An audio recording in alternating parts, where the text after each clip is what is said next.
Hello! Welcome to the stream. It's Food Friday, and we're going to be making food for me and several others.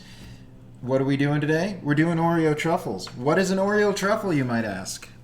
It's a freaking delicious concoction of cream cheese, crushed up cookies, coated in chocolate. It's really easy. I decided I wanted to do this one today because I wanted a little bit of a break. It's kind of like the very first one where I made stuff out of a box mix, except this one is being made out of pre-made cookies and pre-made chocolate and pre-made cheese. But it's going to be amazing. Also, the other reason that I wanted to do this one is because I wanted to show off where I first found this recipe from. Like, I'm sure this recipe's been around for like ever, but there was a Tumblr once upon a time called Forking Recipes. As you can see, it says forking right there, and the style that this Tumblr blog was written in was very over the top. I'll read the intro when I have the gigantic, enormous break that's going to take to harden up the cookie cheese mixture. There's a lot of interesting stuff in this book, but we're going to jump right into the actual making of stuff process. Switch these cameras back over. Boom! Awesome. All right. So, but I will read the recipe verbatim, mostly verbatim, because again, the writing style of the book is 90% of why I got it. I've had this thing since it came out. I think, which was almost, I think it was like 8 years ago. When was this made? 2013. Yeah. So this has been in our household for a while. And I just find it hilarious. Okay, so Oreo truffles. What do you need? You need Oreos. These are not actually Oreos, but it's fine because they taste the same once you crush them up. Cream cheese, which I definitely took out in time. Did not forget to take that out so that it would reach room temperature and be easier to mix up. I would never do that. That would be horrible and terrible. And then chocolate chips. We're going to be using dark chocolate because I love dark chocolate. I think it adds a little bit of a to the thing versus like milk chocolate or semi-sweet. All right, so Oreo truffles. Want to automatically become everyone's favorite person? Win their goddamn hearts over with some sweet-ass Oreo truffles that melt in your mouth like eyeballs after witnessing an angel's true form? I think the answer is pretty clear on that. First, you need to obtain one standard package of Oreo cookies, which we have here. If you feel you gotta be fancy, you could use one of those flavored kinds. I'm not forcing you to do anything. Whatever. The package is 3 rows. Oh, so we gotta open this shit up. Okay, hold on.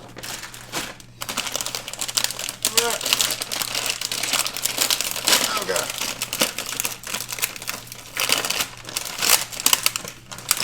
There we go. Oh, voila. The package has 3 rows of these tasty bastards. Remove 2.5 rows of these babies and place them tenderly into a gallon-sized freezer bag. Now, ordinarily, this would be the part where I'd say, you know, I'm going to just put these into a food processor because it's easier. And just tilt this a little bit so it's actually where I'm standing. All right. But no. No, today we're going to do everything by the book, primarily because I think it's going to be more fun to do so. So 2.5 of these. I'm relatively sure that the standard size is the size that's not family size. I feel like that's what I've done in the past, and that's definitely what we're doing now.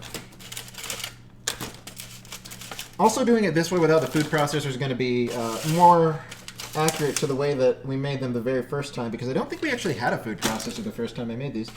Okay, and how many we got in a row? 1, 2, 3, 4, 5, 6, 7, 8, 9, 10, 11, 12. So another 6. 3 of you. 3 of you. Gallon-sized bag. All right. And then what do we do with the last 6? Probably just stick them in your mouth.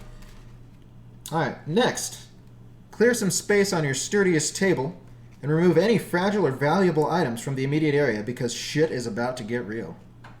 Using a kitchen hammer or just your rock-hard fists, smash the non-chill ones down until they are pulverized into tiny crumbs and screaming for mercy. Do not give it to them. They are going to a much better place, so shed no tears for them. So that's what we're going to do. We're going to use our fists to beat the crap out of these. Let me see if I can rotate this camera ever so slightly to get a better view of the smashing process. Get as much air out of this as we can. Seal it tightly. Alright. And then we just bash it. Bash it as hard as we can and clip the microphone a little bit.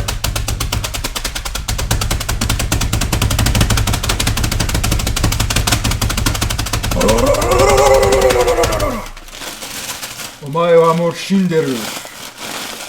Just give it a little bit of a massage, it's fine. Oh, we got comments.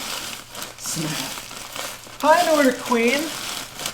How are you? I can't remember, have I ever... You still lived here when I made these for that one Friday thing. When I brought like the 4 different varieties. Oh yeah, that's right. Hold on. I'm gonna have to find that. There was so once upon a time, see, here's the thing about this recipe. It's very malleable. You can put like it mentioned, you can use different flavors of Oreos. You can use different flavors of like chocolate coating. So once upon a time, for this group event, I was like, I'm gonna make 4 different varieties of these, and I made one with lemon Oreos with white chocolate around them, one with mint Oreos with dark chocolate around them, one with the peanut butter Oreos, which are delicious, and I think those had semi-sweet. It was either semi-sweet or milk chocolate around them. The last one was like Nutella. Well, it was hazelnut. And those had the other one. I can't remember which one had which on it, but all of them were great. The lemon ones turned out way better than I expected, and I think those kind of went first.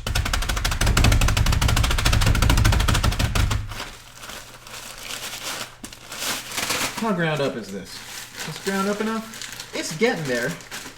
It's pretty close. Turn it back on, phone. Alright, so here we have some nice crushed out. You can barely tell that there was ever any cream in them whatsoever.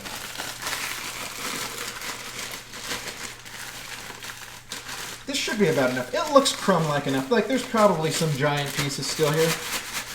We shake it like this.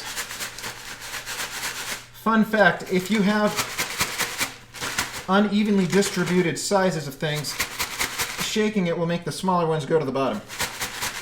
Just based on size.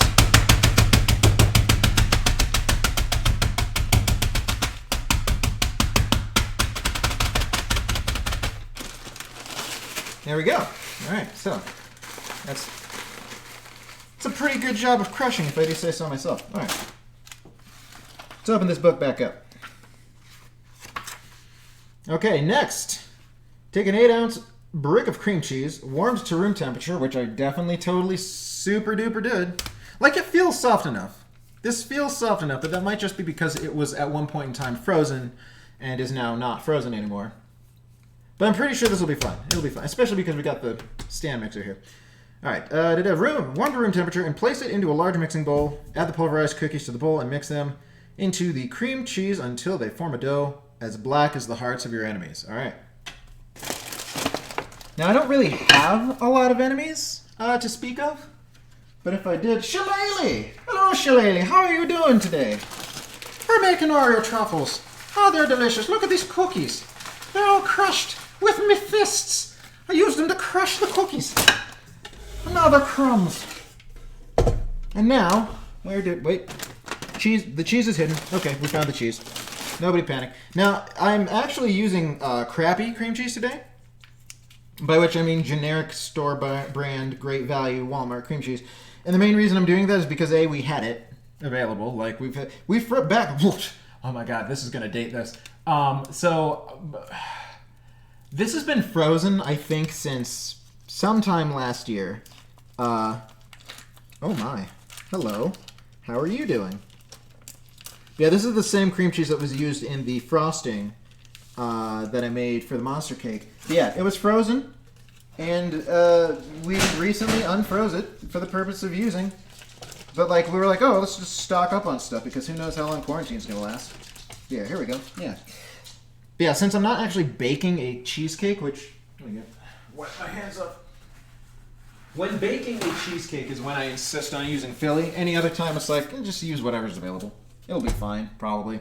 That might be a huge mistake. but we'll find out. That is some good cookie fist crushing. Thank you. I pride myself on my ability to fist things until they crumble. True story. All right, so I guess maybe there we go. Just mix that a bit so it gets all nice and goopy. And slowly mix this in.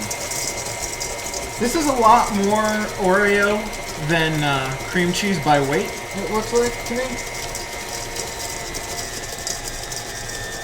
It's fine, as long as it all incorporates well. That's what really matters. Oh, it is slowing down.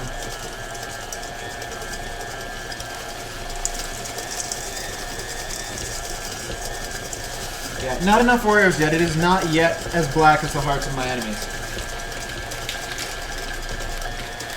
It is not as black as the heart of that guy that Caliph strangled with the bow. Oh, it's getting there, though. It's kind of a brownish now. There we go. Alright. Just keep on mixing a little bit more. I may actually put on some of the disposable gloves for the ball forming process.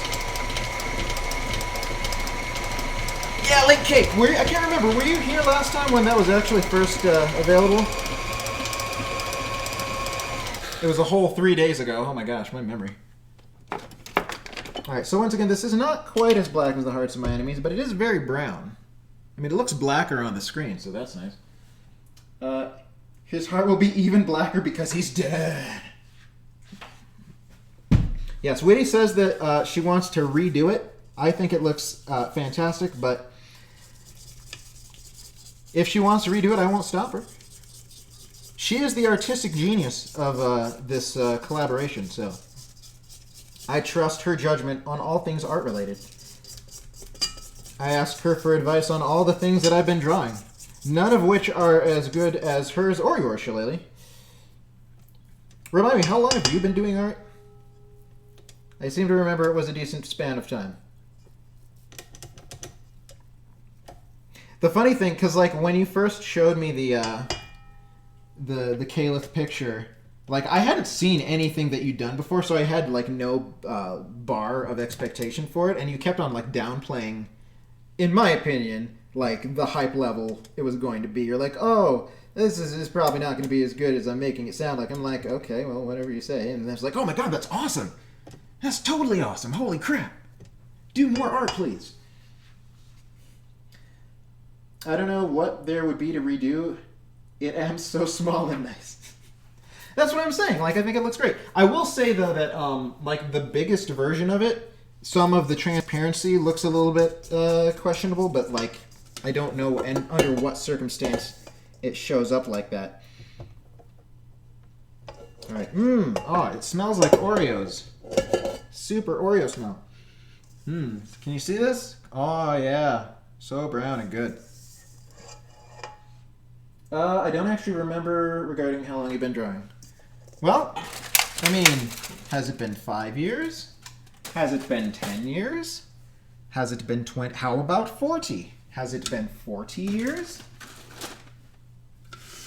How about it's been 50 years, hasn't it? I'll bet it's been 50 years. You can't fool me. You've been drawn for 50 years. All right, let me just put you here, right on the burner. That's where you go. That'll be safe. Okay, stay right there. Been into it since I was a kid. Used to burn through sketchbooks every month. See, I mean, that's what I mean. Like, how long ago were you a kid? I don't know the answer to these questions, but again, it's longer than I've been doing stuff. All right, so hold on. Next step in this process. Okay. Roll this dough into balls a little smaller than an inch across. You don't want them to be too big. Just make them about bite size. Take these little shits to the Arctic, or put them into your fridge for about an hour so they can get more... Oh, a fridge, not freezer. Do I have room in the fridge? I cleared out room in the freezer because I was like, Arctic, that's frozen, right? Let me just move the... What is this? I have no idea what this is. Used to be where the curry lived, but it doesn't live there anymore. Okay, yeah, we got room. 90% sure. If not, I'll move some more stuff around. It'll be fine. Don't worry about it. Okay, fridge for an hour so they can get more solid. Watch for wild moose. They are known for stealing unfinished truffles. Got to be careful for those moves all the time. Think you could hold a pencil when you were 4. Okay. So that is a turning point. 25 years, but with massive gaps in adult life. I mean, 20. That's still a really long amount of time. Kind of reminds me of Whitty. She mentioned that she also didn't, like, do it as consistently as she could have, I guess, or something like that. I can't remember the specific words that were used when she described it to me.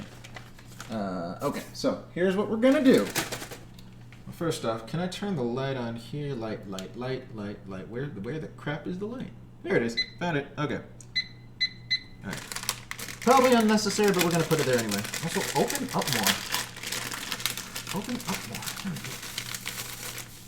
Just because these things can get a little sticky, and hopefully they will stick less to the gloves than they would to my actual hands. Darkness cookies. Hello, cookies, my old friend. I've come to roll you into balls again. I can't remember how many of these normally make. I do remember one of the reasons that I made 4 batches when I made them for that one event is because I wanted there to be enough for everybody who was going to be there. So, yeah. See, I imagine they're probably going to make somewhere between, let's see, 12, 24, 20, 30. They're probably going to make around 30 because I think normally when I've made these in the past, see, if I wanted to be real anal, I could weigh them out. Wanted to be like my usual self. But I think we're going to not maybe do that today. This is not the most sturdy because the bowl's bottom is just small enough to be able to not rest on the little intersection, but it's also just big enough to not be able to fit into the thing. So it's not gonna. It's just gonna flop around. Maybe here's the best place to put it. All right. All right. So let's grab some balls, shall we? No, turn back on. Oh God. I have to lean in this way. Okay. First Art loves creature design and pretty much always has been. That's why you love designing strange D&D creatures. And you relate regarding Whitty not drawing consistently. A lot of things got in the way over the year. But now you're back! Back from outer space. Yes, that's what we like to hear. Okay, so hold on. Okay, I feel like they're generally speaking about this big. Because when I have these things, it says bite size, but I personally am a fan of kind of having a 2-bite situation. I find 2 bites to be better than 1. More enjoyable. It's like you get to chomp into it and be like, ooh, look at the delicious innards of this truffle. So delectable. Fantastic. So yeah, we're just going to roll these up. Is this blocking? It is a little bit blocking. What if I move this over? What if I swap? Ah, see? I move this like this. Now you can actually see the things, sort of. There wasn't this door handle in the way. How about we do this? We'll put them over here on this side. Very unlikely that it'll just fall onto the floor with me standing here, right? Pretty sure that's the case. All right, that one's a little bit big.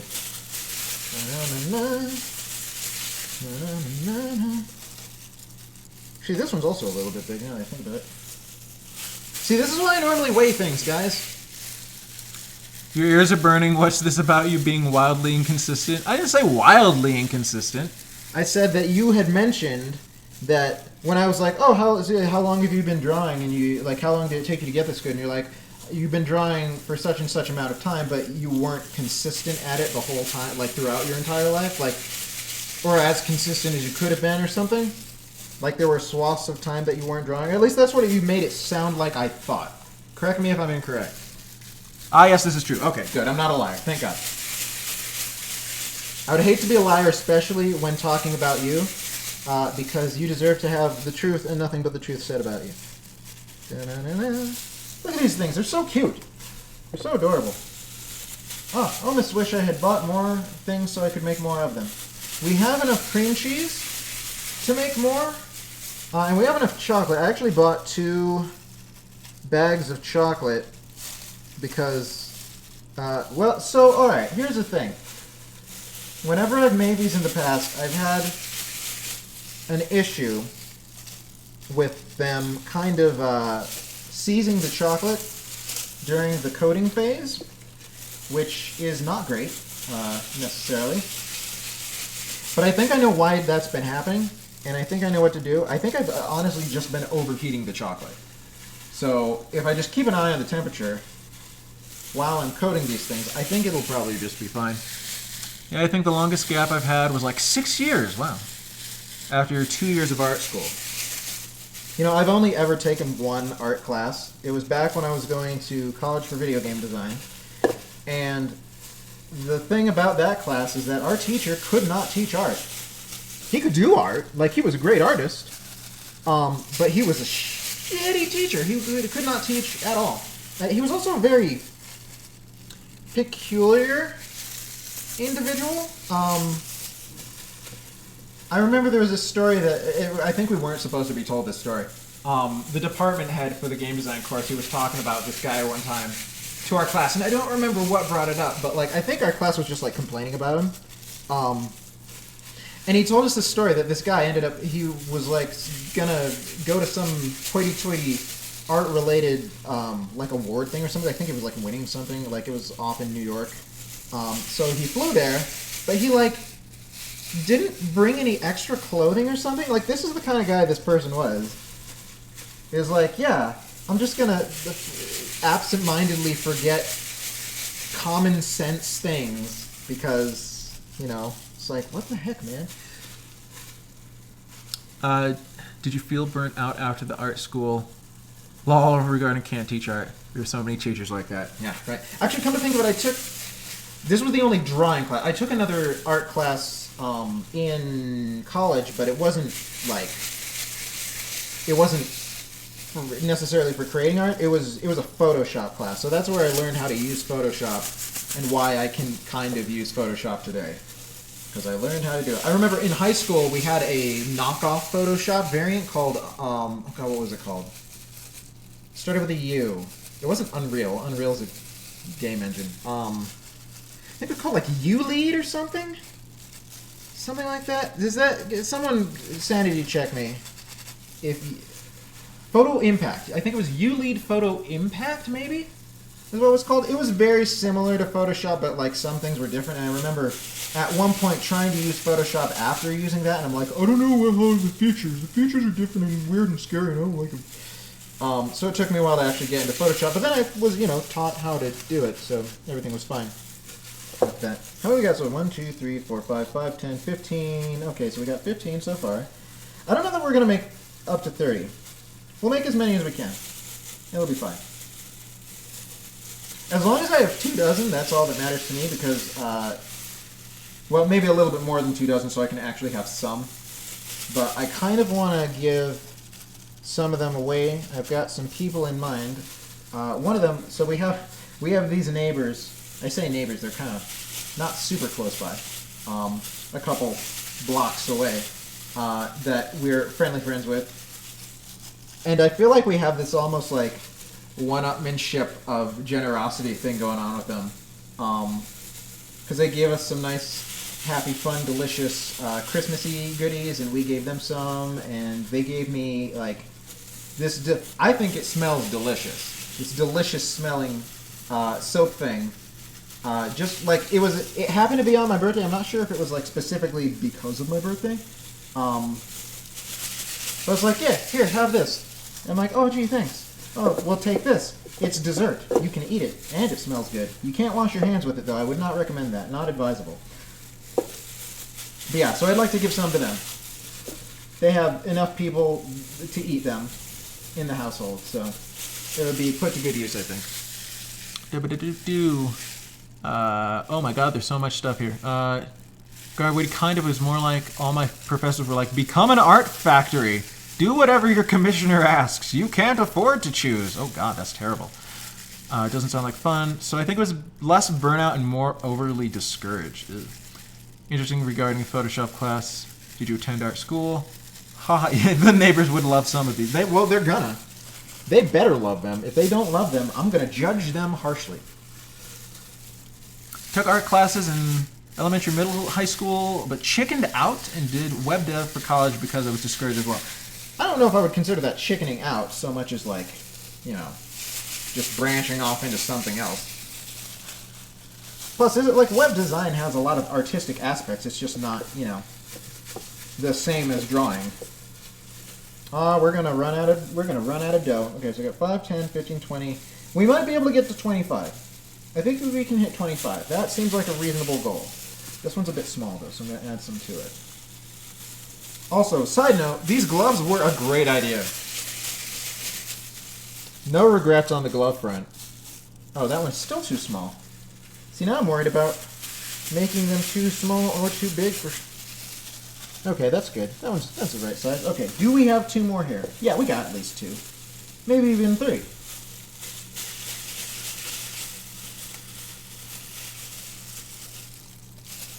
Little bit more. Little bit more.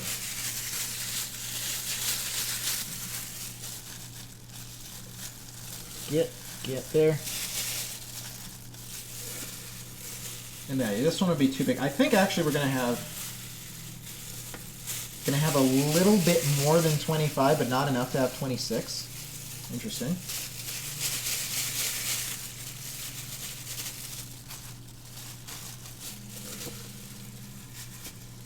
Someone from Nevada is calling me.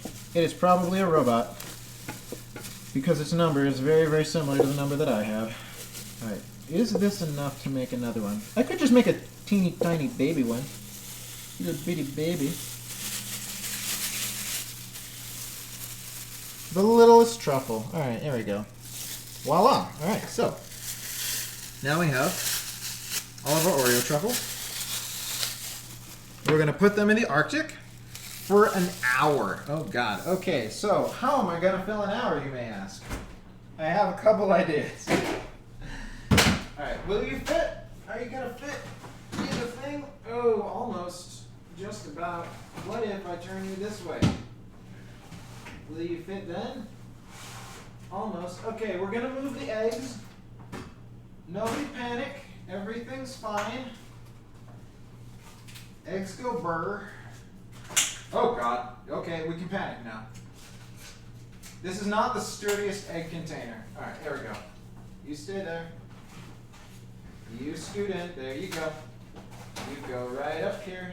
Please don't, break and or fall apart. Alright. Setting a timer for an hour. Oh my gosh. 30, 40, 50, 60. Start. Alright. Let's see. Now I'm planning to make my way only taking D&D commissions, at least for now. Someone asked me to draw a creature. It's hard to say no while also working. So take that, starving artist professors. Yeah, I wish you the best of luck with that. Let's see. That's what I was doing last year, except the reverse. So bad at D&D and love creatures. Yeah, all your Pokemon are the most adorable creatures in the world, so I mean, there you go. It was a lot of fun, very fulfilling. Gotcha, regarding web dev, yeah, discouragement is rough, and people spread a lot of dumb stuff about being an artist. And thanks. Okay, so here's the thing. So we got a book here, right? I would like to read some of this book to you in the hour that we have to wait for 2 reasons. 1, to kill time. 2, because I legitimately love this book. This book is fantastic. All right, so the introduction here is pretty great. Forking Recipes was inspired by the creator's complete adoration of doing simple things in an overly violent and dramatic manner. Actually, before I do that, let me just do a little bit of magic and go, oh, look, it's me. I'm big now. Awesome. Still nice with the slightly potato cam, but it's fine. Don't worry about it. Joop, joop. Okay. Overly violent and dramatic manner. Yes, fantastic. You were deemed no cursing. What? Okay. Fine. I mean, I didn't curse yet, sort of. I mean, I cursed during the actual recipe, but okay. So this will be fun. Thanks a lot for that. Food may have come into play as well, but we can't be sure of that now, can we? This is where any normal ash hole would put their contact information and shirt. We ain't got no time for that. You probably already know that this book is based off the blog Forking Recipes, hosted on the completely majestic blogging site Tumblr, though I have some arguments whether I consider it majestic personally, but that's subjective. Forking Recipes in no way represents any of Tumblr's or Yahoo's Who Knows. Tumblr's views or opinions Likewise, the creator of this book is not associated with CBS, BBC, Hussey, NBC, J.K. Rowling, J.R.R. Tolkien, or any of the many other, holy fork, that's a lot of others, people or organizations that are referenced in this book, so on and so forth, etc. Email how to get a hold of them. I suppose if you're desperate to get a hold of the creator of this book, the email is daitoshi112gmail. And the name you can ask the internet for is Alex Graham. Woo boy, good luck with that Google search. I like this part too. Published June 14th, 2013. Again, he would be happy to hear this part. Did you know that publishing is basically just making lots of copies and making them publicly available? No paperwork required. Cool beans. Which, I mean, I guess is technically true. And I got into a lovely conversation with Ginhee last night about how I need to publish the novel drafts that I have finished. Particularly the second most recent one, because she read that one and said she actually liked it a lot. It'll happen eventually. Like, if I have to self-publish, I still need, like, a cover for it. I actually have a new cover idea, Witty. I got to tell you about it later. Or I could tell you about it now if you really want to know. But anyway. So that's the intro. But wait, there's so much more. There's so much more. And beyond the recipes, even. Not if you want an ISBN. Oh, really? How's that work? I know nothing about this. Yes, please tell me your cover idea. Okay, so the cover idea is this. All right, so you know, tell about book. Okay, all right. So the inspiration for this book, I think I was playing Legend of Zelda: Link to the Past at the time, and you know how in the Zelda franchise, and I think this was the first game where you could do this. You can capture fairies and store them in bottles, and then they will heal you later, right? Okay, like if you're about to die. So I thought to myself, well, what if this was like a thing, just like there's a fantasy setting. And like it's become a common practice for fighters to have, fairies that they contract out for this purpose or other purposes. But this was the first one that came to mind. Like somebody is like, okay, it's my job that if you're about to die, I'm going to heal you, and then I peace off. Boom, just like that. So that was the original genesis of the idea. But then the idea transformed. I was like, well, what if there was a character like this fairy that's hired to do this job?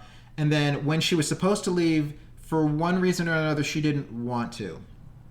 And then she just stuck by this person. And what if that ended up having a whole bunch of not so great complications for her? And that's the premise of the story. And I was actually generally pretty proud of it, all things considered. But anyway, so the idea for the cover. So, Whitty, if you remember, the main character has that bottle of fire dust that she keeps in the jar that she, like, wears around her neck. So my thought was, instead of the old idea that I told you, what if it was just kind of like a close-up of, like, this area? Like, you can see maybe from, like, here to, like, here. And, like, the glowing jar of the red fiery dust. Just kind of like... Because it's an important, like, I don't want to say MacGuffin, though I guess it's kind of MacGuffin-y in certain sense. But yeah, it would look neat. It would be relevant to the plot. It would be abstract enough to, like, I guess, make a decent book cover. It would be less complicated and time-consuming than, like, the freaking character portraits that I was like, oh, we'll do that. Also, I can't remember. I'm pretty sure I haven't sworn since you redeemed the thing. I also don't remember how long it's supposed to last. It's supposed to be, like, 5 to 15 minutes, something like that. But yeah. Yeah, very important plot element. It's like referenced several times throughout the book. I'm not going to spoil things for anyone who's listening who actually maybe someday wants to read it. Plot relevance is Supreme Leader? What? Just thought the timing was fun? What? Wait, timing of what? What are we talking about? Oh, I can swear it's okay, I'll forgive you. No, you redeemed good points for that. It's important that I give the viewers what they want. Like, what is the point of channel points if I'm just going to ignore everything that they say to do? But I think I did a decent job of the good place swearing when I was reading those out. But yeah, so yeah, that's the idea for the thing. Yeah, it's into the publishing. So yeah, got into this big long conversation last night. I do want to get the stuff published. No idea what the cover will be for the second one, and I probably need to revise it more too. But anyway, point is, publishing. Yay, good times. Fun stuff. All right, so there's also, right after the table of contents of this book, is Cooking 101, which has what some people might consider common sense advice. Some people might not. Let's go over them. Always fully read the recipe before starting. this is a good idea. You know why? Because sometimes the recipe tells you to do things that involve things that the recipe didn't tell you you needed up front, which is annoying, and I hate it when that happens, but you can avoid that by just reading the frickin' recipe. Gather your ingredients before starting to mix/heat things. Also super important. This is why it took so long for me to do all the prep stuff during the curry, but it came in handy. And again, the curry turned out great. We have a little bit left. Maybe I could eat some, now, in the next 52 minutes that we have to wait for the stuff to cool down. If you smell burning, get the food the hell away from heat. That's one of the ones I feel is probably common sense. If something's... Oh my gosh, okay. My favorite food catching on fire story. I was making a cheesecake, as I often do, for a friend. I'd actually already made the cheesecake, but there was one more step, because it was a hot cocoa cheesecake. And the last step was to take marshmallows and broil them. Put marshmallows on top of the cheesecake and broil them for a little bit until they got to a certain, doneness. And then, boom, you've got toasted marshmallows on top of your cheesecake that has literal cocoa mixed into it. It actually tasted real good. The problem, I did bad when it came to broiling the marshmallows, and they burst into flames in the oven. That was bad. Nothing else set on fire. We managed to put it out. It was fine. We did not use those marshmallows. They were easy enough to... Actually, no, that's right. It wasn't on top of the cheesecake. You were supposed to broil them, then put them on the cheesecake. So the cheesecake wasn't ruined. That would have been really tragic. But yeah, so that's my favorite things catching on fire story. I feel called out by these two. Why do you feel called out by them? Also, what is this link? Hold on. Let me click this, see what it is. Hello, I thought you did your streaming at 2? What? Yes? 2 my time. 1 your time. I'm pretty sure I've already said that, but I could be wrong. It also should be listed on my, what's it called? The schedule page on my channel. Whoa! Yeah, you've never done that. Witty. You're silly. You're silly and I love you. You're fantastic. Oh yeah, so that's burning. Okay. Oh, here's one that I didn't do, and Mom can actually call me out for this. Always set a timer. Check timer regularly. I completely overlooked setting the timer last time for the curry, for the potato part. I will fess up to that. That was totally 100% my bad. But it still turned out fine. So who cares? I mean, the thing is, with that one, it's we know what we're looking for, so we'll just check it. If it's something, especially if it's baking. Baking, you definitely want to have timers. Lol, repicture. Yeah, Witty's got a bunch of cooking disaster pictures, I think, that she either has saved in some meme folder or knows how to find very quickly. Let's see. Double check if ingredients contain your allergens. Very important. You don't want to die. Always airtight seal your leftovers. Sometimes easier said than done. Don't always have airtight sealing things. Tupperware is great, but we mysteriously seem to keep on running out of it. Of course, it doesn't help that I keep giving some away when I make these things and then hand them off to people. Do not use metal on nonstick pans or in microwaves. This one I was oh man. Well, first of all, why would you put anything metal in a microwave? That's just a bad idea. What? I feel like that should go without saying. I don't know if they have non-stick things that aren't made of metal either, so... Yeah, that one's just weird. And it's annoying, because it's anytime something's oh, whisk this thing that's on the stovetop. I have one metal whisk, and I was okay, this isn't going to work for this, so let's buy some silicone whisks. I think I was trying to make caramel at the time. These things frickin' melted when I tried to stir them in the caramel.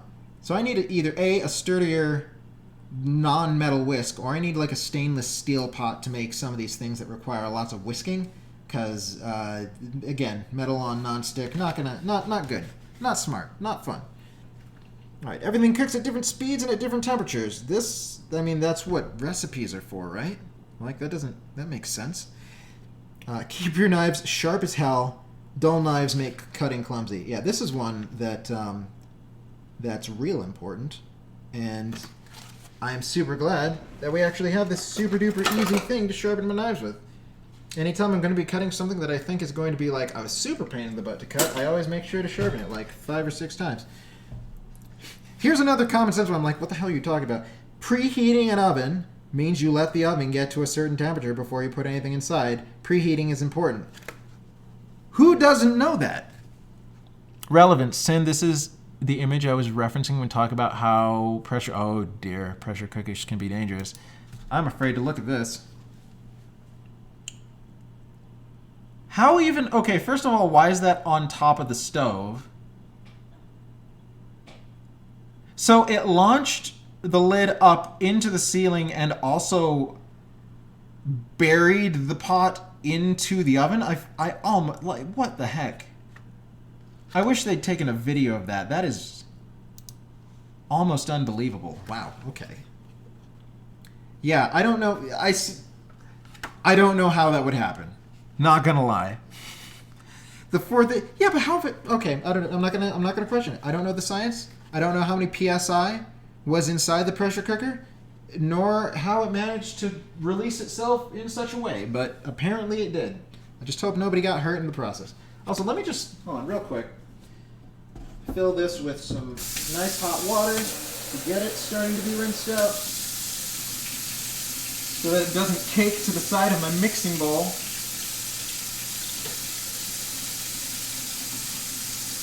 Get hotter. Warm yourself. It's normally so easy getting our kitchen sink to be scalding temperatures, but right now it's just slow. There we go, that's better. All right. Spray that down.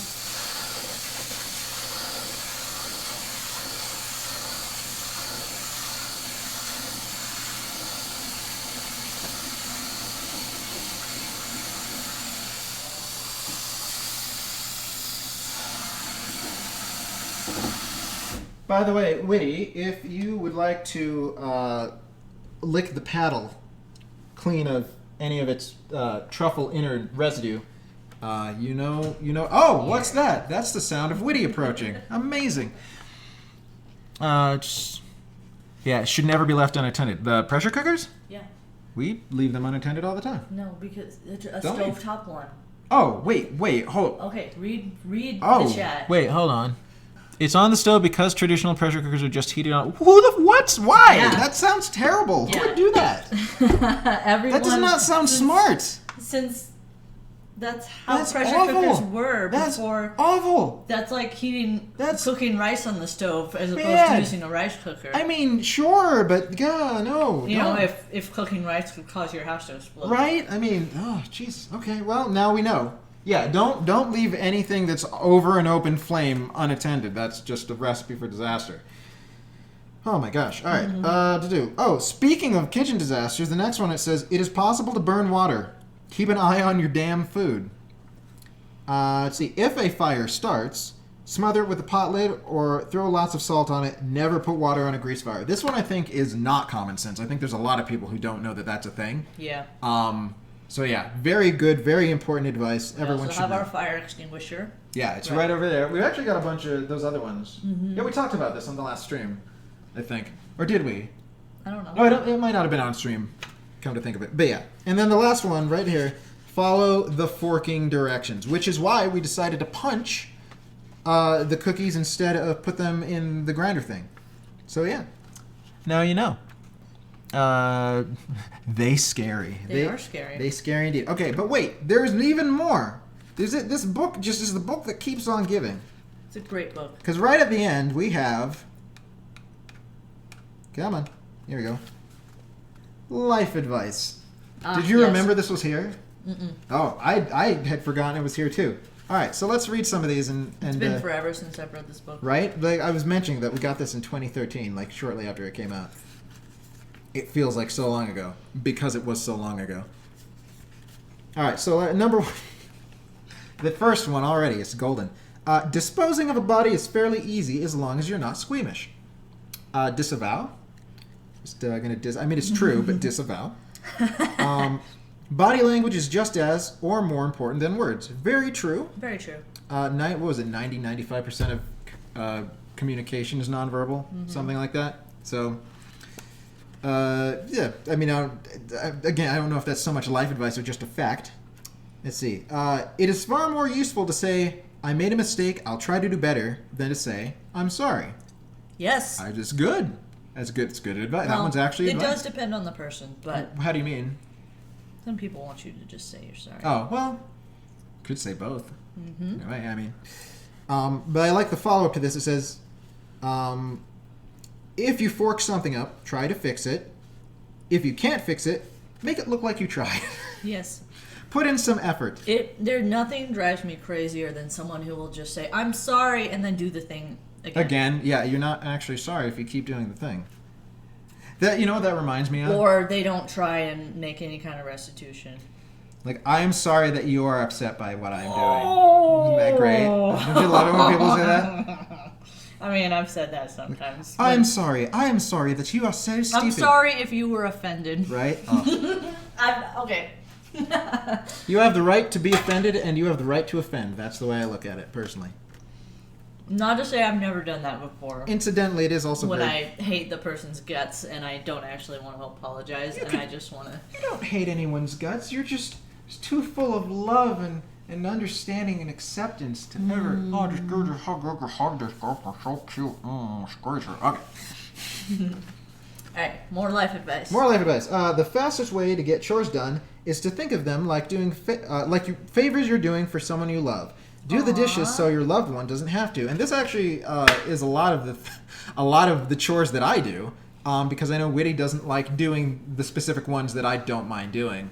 So that's the reason that I do, I think, most of the laundry. The sink one is because Fix doesn't like doing dishes, I think, more than that. I used to do the dishes, but apparently I sucked at it when I was younger because I got called out multiple times for doing it badly. By your parents? And not like thoroughly cleaning the dishes or something. I can't remember. It was my parents or someone. And so now I just feel really self-conscious doing the dishes. But I'll do them. Yeah, you're willing to do them? I feel like I'm the one who cares the most about the sink being empty, though. But alternatively, consider doing things today as a favor to your future self, who is under a lot of strain and really forking wishes you had just done the goddamn laundry. For me, it's more of a I'm a big fan of the tricking yourself into doing things method. I'm not going to do the whole such and such that I need to do. I'm just going to do a little bit of it, and that eases me into starting. And then once I've started, momentum builds, and then you just keep on doing the thing. When it comes to cleaning up areas in particular, there's this one thing that I was taught when I was like 7, and it's stuck with me ever since, and it's called the elephant method. What? And I don't remember why, but it involves making piles. So you just go through your space and you make, I think 3 piles. You pile it into trash. Just go through, pick up all the trash that needs to be thrown away.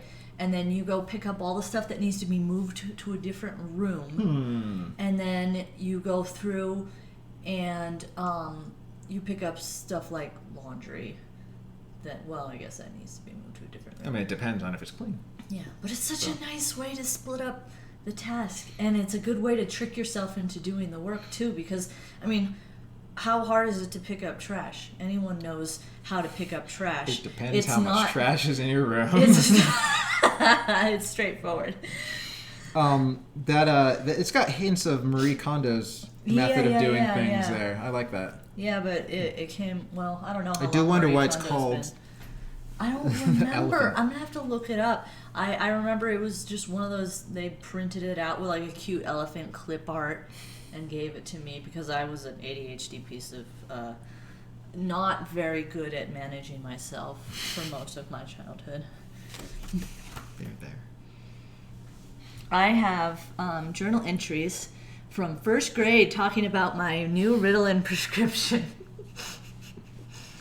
I can't remember the oldest journal entries I have, but I'm pretty sure that they don't exist anymore. Once upon a time, they're probably somewhere on some hard drive, because all of them that I've ever done have been on computer. I've never actually had a physical journal, because I kind of despise writing physical stuff. Yeah, it sucks. But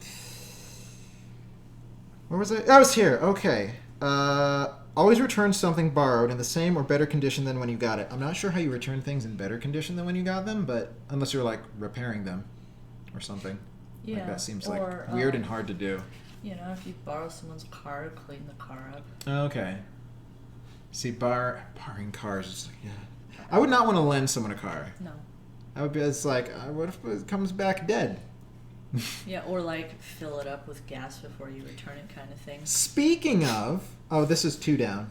But gas and booze must always be replaced in equal or greater amounts than what you took. Mm-hmm. I feel like the gas one seems super obvious. The booze one, I mean, is good general advice, but I also feel like, what if they're gifting you the booze instead? That's a thing. Because like the one after that immediately, it's like, you don't have to replace food freely given, but if you're going to help cook, you better help buy the supplies. Huh. I always like it bit from the reverse. Like, if you're not going to help cook something that you're going to be eating, I would prefer you help buy the supplies. If you're going to help cook, then I mean, that's like whatever. I'm not sure I 100% agree with this life advice. Or either that or I'm just interpreting it wrong, maybe. But yeah. 2 up, which I skipped over. Well, as opposed to, hey, I want to make some food. Can I take all your supplies and make food? I mean, sort of. Like, again, if you're sharing it with the person, like if you are making food for someone else, then yes, I feel that they should be involved in the buying of ingredients process. But if you're going to get none of it, then yes. But if you're going to have some, then I don't mind, like, if I'm going to have some, how do I phrase this? If I'm making food, but I'm making it for me and someone else, and that other person is helping make it, I don't mind buying the ingredients as much as if they're not helping. Then I feel like I would want them more to help buy the ingredients or some such, if that makes any sense. I don't know. Maybe I'm strange. Okay, so failure is good as long as you learn from your mistakes and evolve to avoid the same failure in the future. Link cake? Yeah, like when I made the link cake and I had all those failures. But it still turned out well and I learned a lot. I'm wondering if the next one I should do should be the cake experiment. Because that wouldn't be too expensive either. Yeah. And it would be a fairly long thing. And I think it could turn out with a lot of different results. Would I want to get a bunch of... I feel like I would want to turn these into cupcakes maybe.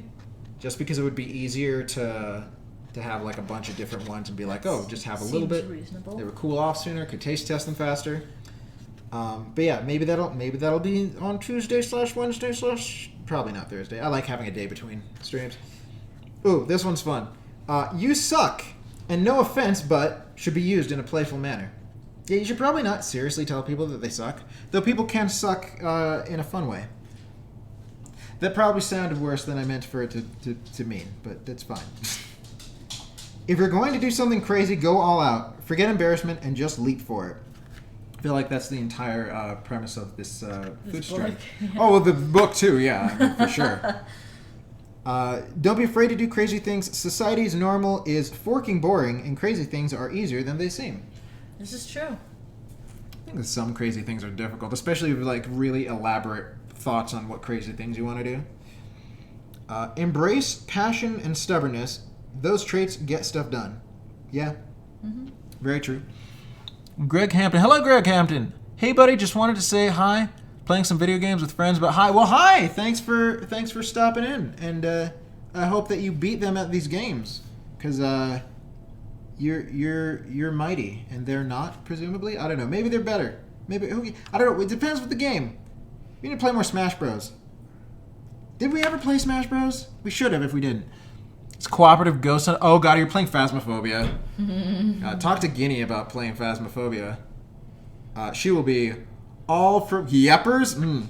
Okay, explain to me, because this is a thing. Enjoy your ghosting. I've played, I think I'm at level 70 something right now. I've gotten to the point where it's like I feel like I've done everything that the game has to offer right now. Until they do an update where they add more stuff. Clearly, you have to start feels dedicating so your time to repetitive now. Your other players. No, that's what Circle does. When you run out of objectives, you need to just start making your own. Okay, I mean we could. A picture of a ghost that might kill you is only worth $10. Really? Yeah. Wow. Yeah, it's pretty dumb. I mean, there's a multiplier depending on the difficulty level you're playing at, but still, it's like, I'm not going to go risk my life for $10. That's not smart. That's not worth it. Not good. Though, incidentally, I still have not died in the game, so that must mean I'm doing it wrong. If I haven't played risky enough to die yet. Attempt to kill yourself and everyone around you. I mean, you can't control everyone else. I don't know how I'm going to trick everyone else into getting killed. Some of them are far too... Really, you need to start innovating and also sowing dissent among your teammates. I think... Well, for comparison, Circle... I'm talking Vix right now. Because when... Not yet. Channeling her. I don't even know if she could do it. Because the thing is that, again, like I said, I'm level like 70 something. Circle, who has played the most, is level like 1,000 something. Oh. It's crazy. Like I cannot fathom playing the game that much to get to that level. You can't fool them. The beta's been changing up some things in game. Like, okay, they've been changing things, but they haven't really seemed to be adding things. Like, they've changed the way that the mechanics have worked to an extent. Like now they have. Like, when you first go into a building on professional, the electricity's off, so, like, the temperature thing doesn't work right away, which seems more just frustrating than a new thing. Like, I can appreciate, like, oh, if the power goes out, then the temperature drops, and it's harder to detect the ghosts based on the cold thing. But, like, my big problem with the game right now is that it's so inconsistent to freaking detect the ghosts in the first place anyway. Like, I'm not a huge fan of the inconsistent nature of doing a thing and not having it always provide the results it's supposed to. Can I eat the tiny ball? The what? The tiny ball? No. Oh. I mean, if you really want to, Okay. but I was going to dunk it and stuff and then you could eat it then. Okay. But yeah. So yeah, I don't know. Like, it's not a bad game. It's not unenjoyable. I just, at this point, I've played enough of it that I'm like, I want newer, fresher stuff. Shrug. Just my opinion. I'm glad you're having fun. Try not to die. Don't get eliminated. And if you keep on lurking, I super appreciate that. Where were we? Okay. This one, I don't know if this is life advice. This seems like another fact, and it seems weird, and it's probably true, but the crumbly texture of real taco meat is made from cow cheek muscles. That's disgusting. But is it true? No lurks. Do I have... Oh, I don't know. What does that do? What is it supposed to do? Is that a thing that's connected to Nightbot? Because I haven't set up Nightbot yet. I probably should. I know that a bunch of people that stream that I follow have Nightbot stuff associated. I just haven't bothered to do it yet. Maybe because I don't understand just how powerful all of his stuff is. The main thing that I want Nightbot for is all the quote possibilities. And I don't even know how to do that enough on like the streams where I have mod privileges to be able to do stuff. That's how noobly I am at Twitch. We'll have to figure it out. I get, yeah. Research up on it. Being able, see this one here is me to a T, and one of the reasons that I like doing the stream. Being able to provide food for your loved ones is a badge of honor. Cooking skills are important. 100% agree. I have this weird compulsive need to feed people. It's bizarre. Like, I'll be, like, before the corona times, I would be, like, just walking down the street because I walk a lot. And I'd pass by people now and then. And I remember one time there was, I think, this family that got off a bus. And I don't know if they were hard up for money or something, but they're like, hey, do you have money to buy my small children something to drink? And I'm like, sure! That sounds great. I would hate to be in the position where I had thirsty children who couldn't have anything to drink. And so we went to the nearby convenience store, and I got them some frickin', I can't remember what it was. It was something. And they were appreciative, and it was great, and everybody had a wonderful time. Here's a fun story. And I realize this has nothing to do with cooking specifically, because I didn't make any of that stuff, but I tried to find a way to provide it to the people. There was a time Fix and I were coming back from Walmart. It was a Walmart that had a McDonald's in it. What a good boy. Oh, yes, thanks, Mom. I appreciate that. Oh, you got affiliate yesterday? Congratulations. Affiliate is the way to be. High five. I just, as of the other day, got my first emote confirmed. So now, if you're a subscriber and you go into the chat and you type Sinfilink Cake, you get this cool little guy right here. Yeah, so cool. But yeah, so we were coming out of Walmart. Why, thank you. Oh, you were enticed by that link cake, weren't you? Oh, Good try. I think so. There's one more. You are subscriber number 9, which means there is one more coveted Founders Badge up for grabs for whoever wants to be the next subscriber. After that, there are no more. Although I don't know what. Is that what that is? Yeah, that's what that is. I don't know what happens if somebody who's a subscriber of the first 10 stops subscribing. I don't know if then the next person, they don't get a Founders one. But if they were to stop subscribing then subscribe again, does it persist? I don't know. Does it have to be a continual thing? Once again, don't know enough about Twitch to confirm. Yes, that's the first of, fingers crossed, hopefully many. I think we still need another like 6 subscriber points before we can unlock another emote slot. I almost want it to be Goat Mom with butterscotch pie. Oh, that'd be cute. Maybe, because that one is another like thing that I've both done video game wise and cooking wise on the channel. So I think it would be appropriate. Yeah, we can feature the dog. Here, let me switch the camera back over to. Oh, I No, was gonna bring her over. no, you can put her on the floor. You can put her on the floor and then Say hi. see, or that works too. Say hi, Una.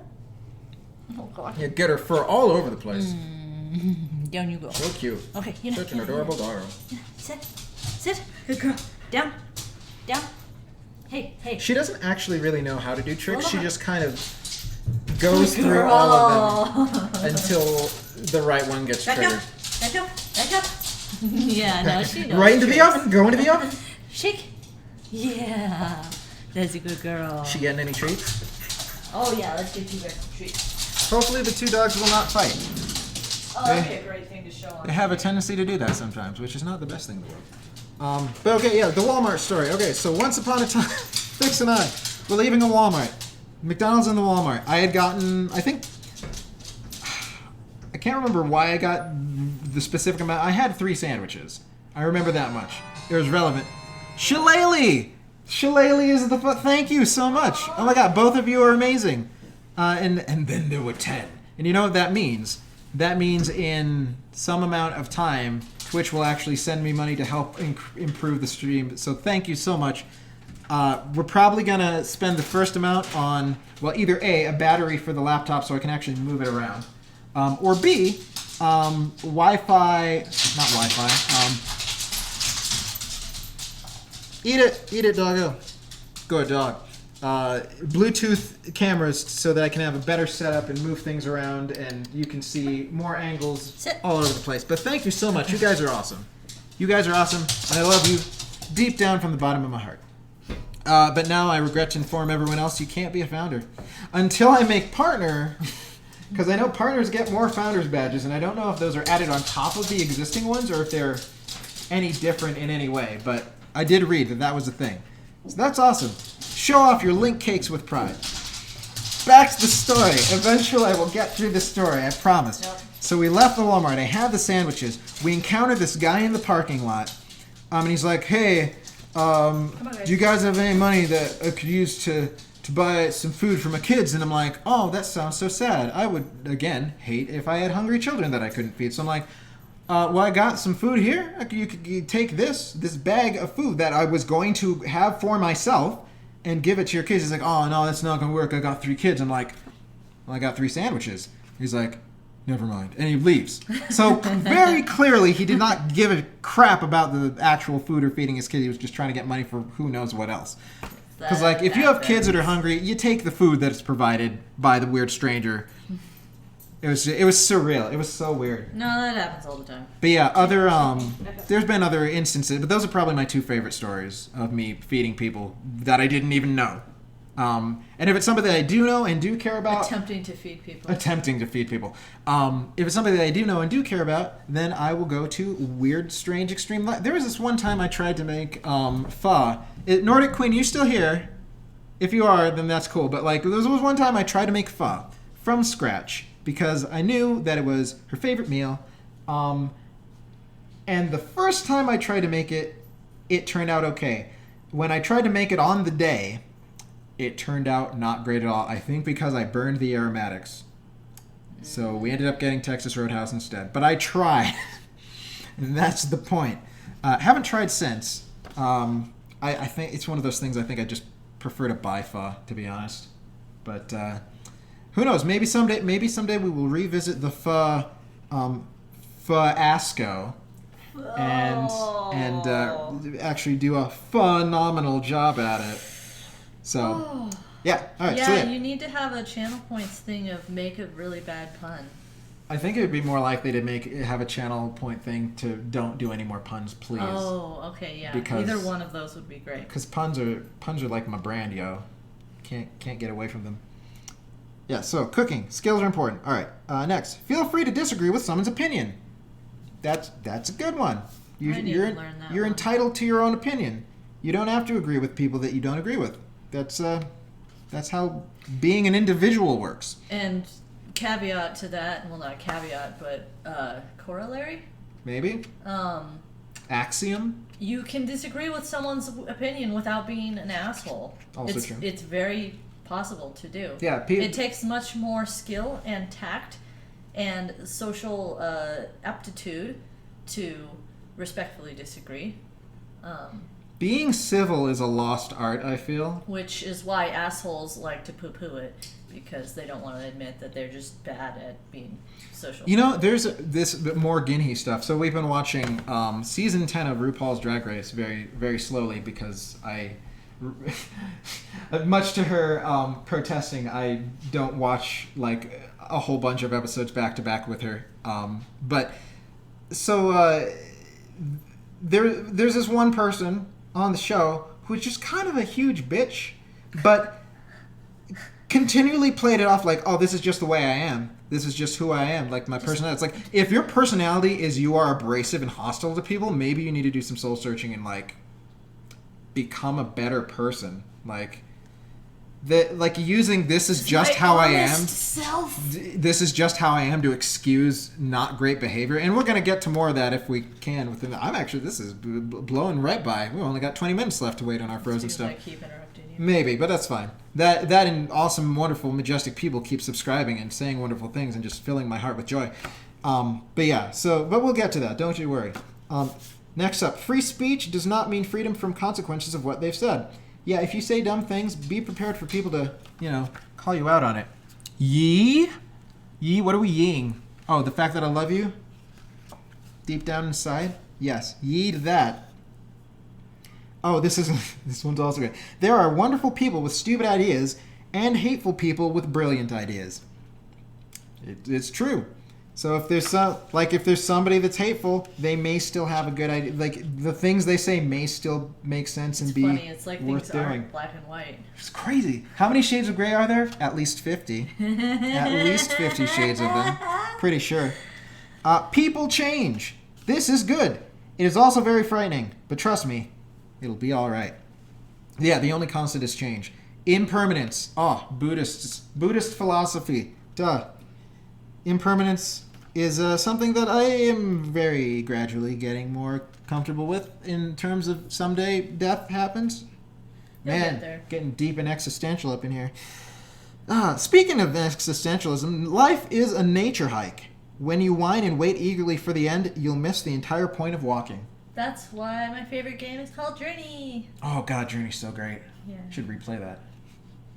Could play that on stream sometime. You know, it'd be great if we could figure out a way. I don't know how to do this or how many attempts it would take, but like get it so that we were playing with each other, like. That'd be wonderful. And then it's like, oh, you're not playing with a stranger. You're playing with someone who's in the same room as you right Well, now. that kind of defeats the purpose of the game. I mean, maybe. I do love when you're like just with a random stranger, and then like you get to the end, and you both draw hearts in the sand. It's just like, oh, so good.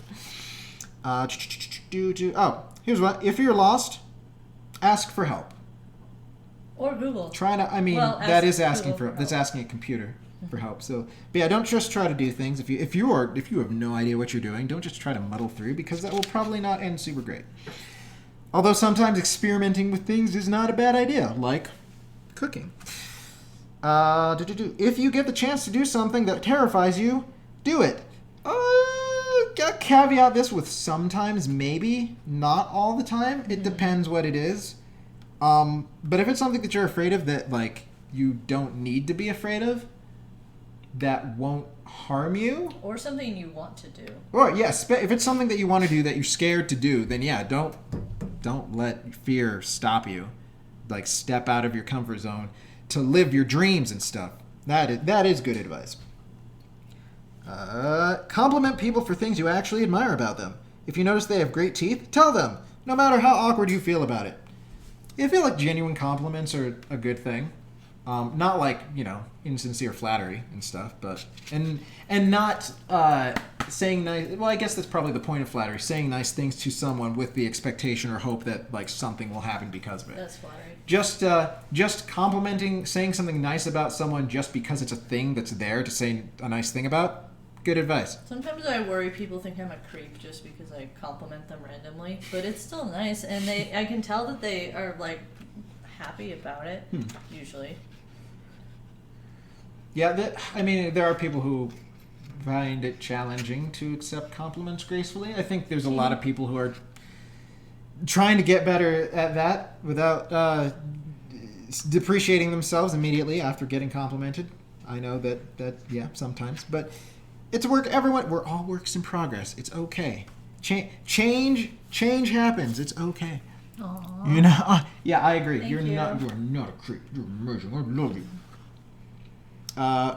Related, kind of, sort of, maybe in a way. Don't assume that other people know how you feel. Most relationship problems are born from misunderstandings and assumptions. Could not be more true.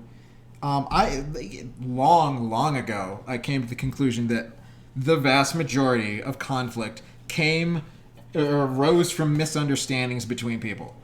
Because, ultimately, I think we all want similar things as far as, like, just being appreciated and, like, being understood. So, like, going out of your way to try to understand people, I think, is a good thing. And again, understanding someone does not mean you have to agree with the thing that they think and feel.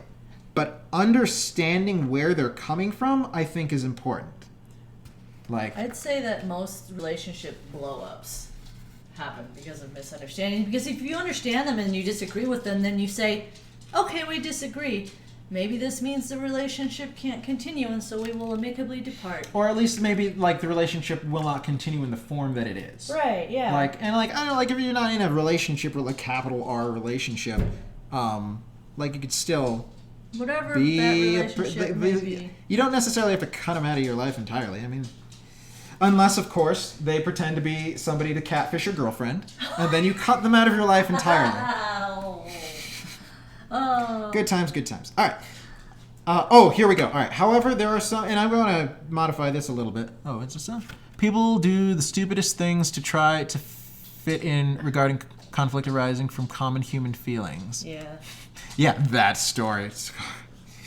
That story will never not be funny. It's comedy is tragedy plus time. Enough time has passed since that horrible ordeal of being with that person has happened that it's funny now. So, but this connects to that. There are some people who actually are poisonous and spread their misery, hate, and anger. Be aware of this. I want to rephrase this with: I don't think people are poisonous or toxic. I do think that people's behavior, it can be poisonous and toxic. And I think that a person that is really healthy to another person or group of people can be awful to someone else. Yeah. And sometimes groups of people just can't really interact well, but they're going to be great for somebody else. Yeah, the phrase "you're not everyone's cup of tea," Yeah. I think fits. It's like different people will get along better with some people than others, and will appreciate things about some people more than they'll appreciate about other things about other people, and that's okay. Like, you can't make everyone happy. You shouldn't try to make everyone happy. And not making everyone happy, there's no shame in that. Like, for me, I used to behave very differently than I behave now. I've changed a lot in the last 10 years, and this was really exemplified for me when I went back to and hung around some of my old friends who still behaved with the same dynamics that we all used to get along really well using, that I decided to move away from and go into a different behavior style. Now my more assertive style really, really made them uncomfortable and really messed up their dynamics. And so I eventually decided,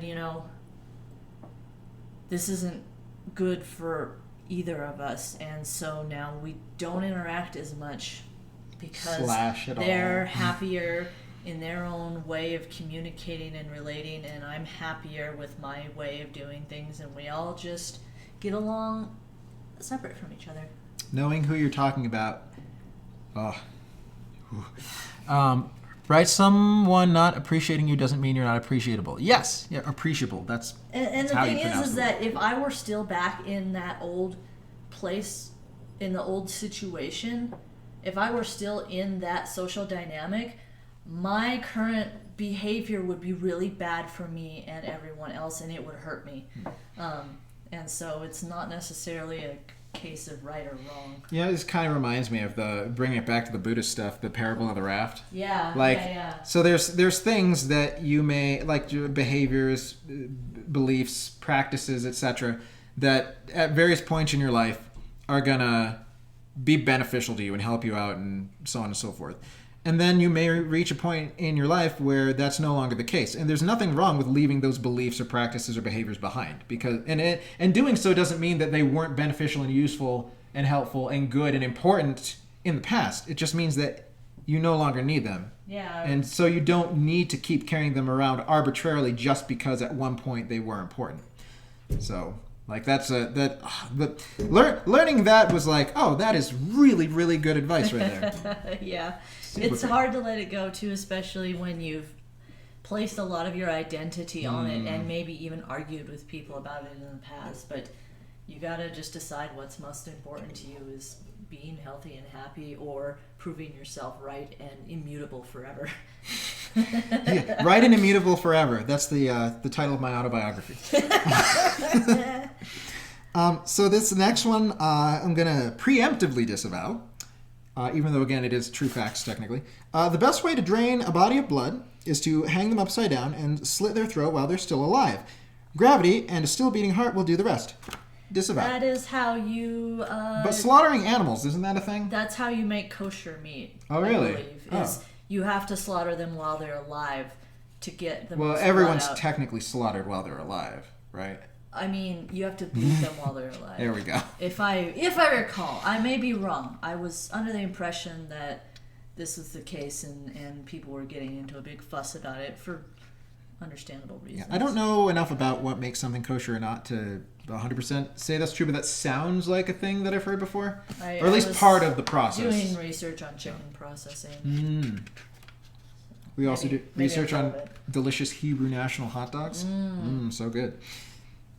More relationship advice. And the most important thing in a relationship is showing that you appreciate your partner. Oh, I know you do. I'll hug you while I read the rest. This usually makes them feel great, and they appreciate you in return. A huge loop of happiness. Yeah. Crazy how that works.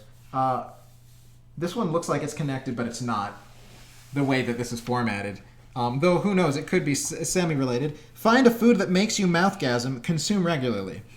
That's just good advice. I mean... In moderation. Yeah, I guess if I have to. I ate too many cookies yesterday, but I am proud of it. I have no shame in all those cookies. They were delicious. I ate a party-sized bag of Cheetos and had horrible indigestion for 24 hours straight. There was some regret on her part. Yes. Actually, the cookies, they were a salted caramel chocolate cookie, which was so good. It makes me want to try this recipe that I saw on Mythical Kitchen where they made potato chip chocolate chip cookies and added like the saltiness to the sweet of the cookie. Like, I've never made a sweet and salty cookie, but that sounds amazing, and it tasted amazing because I had one. But like, I want to make one now, so that'll probably be a thing that happens at some point. Do silly things for the hell of it. It's another thing that is just indicative of me, really, and you. Aww. You're pretty silly sometimes. All on the Well, last most the page time. of advice. Well, last 2 pages. There's Last still 2 so much. pages There's of no way advice. we're gonna get through all this in 8.5 minutes. If you speed read and Yeah, if I speed read. But I like commenting on stuff. Learn to dance. This is important. You don't have to be a master of tango, but pick up a style and figure out the basics. Having control over your body and being able to deliberately express emotions through body language are closely entwined.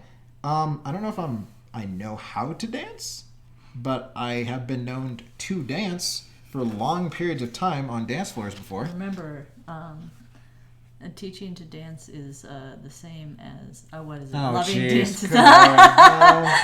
No. Can I tell the story, please? Yeah, sure. Go ahead. So Go this on. morning I was on the ex-Mormon subreddit because I go on there sometimes for the funny memes, and someone was posting about how they they posted a video of themselves dancing. They're a dance teacher and talked about how their bishop, they went to their bishop about their husband cheating on them, and the bishop told them that, well, she likes to dance, which, if you think about it, is just as bad as cheating on someone. Like, loving to dance is just as bad as loving another man, and she needs to repent of that and be more committed to her husband instead of dancing.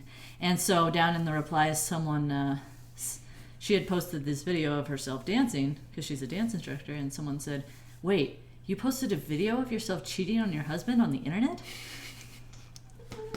I knew there was a girl that was my roommate in college at BYU, and apparently this was a common thing in Dancing? the BYU dance group, because they had this dance troupe, which is very, very hard to get into, and my roommate had worked her butt off to get into it.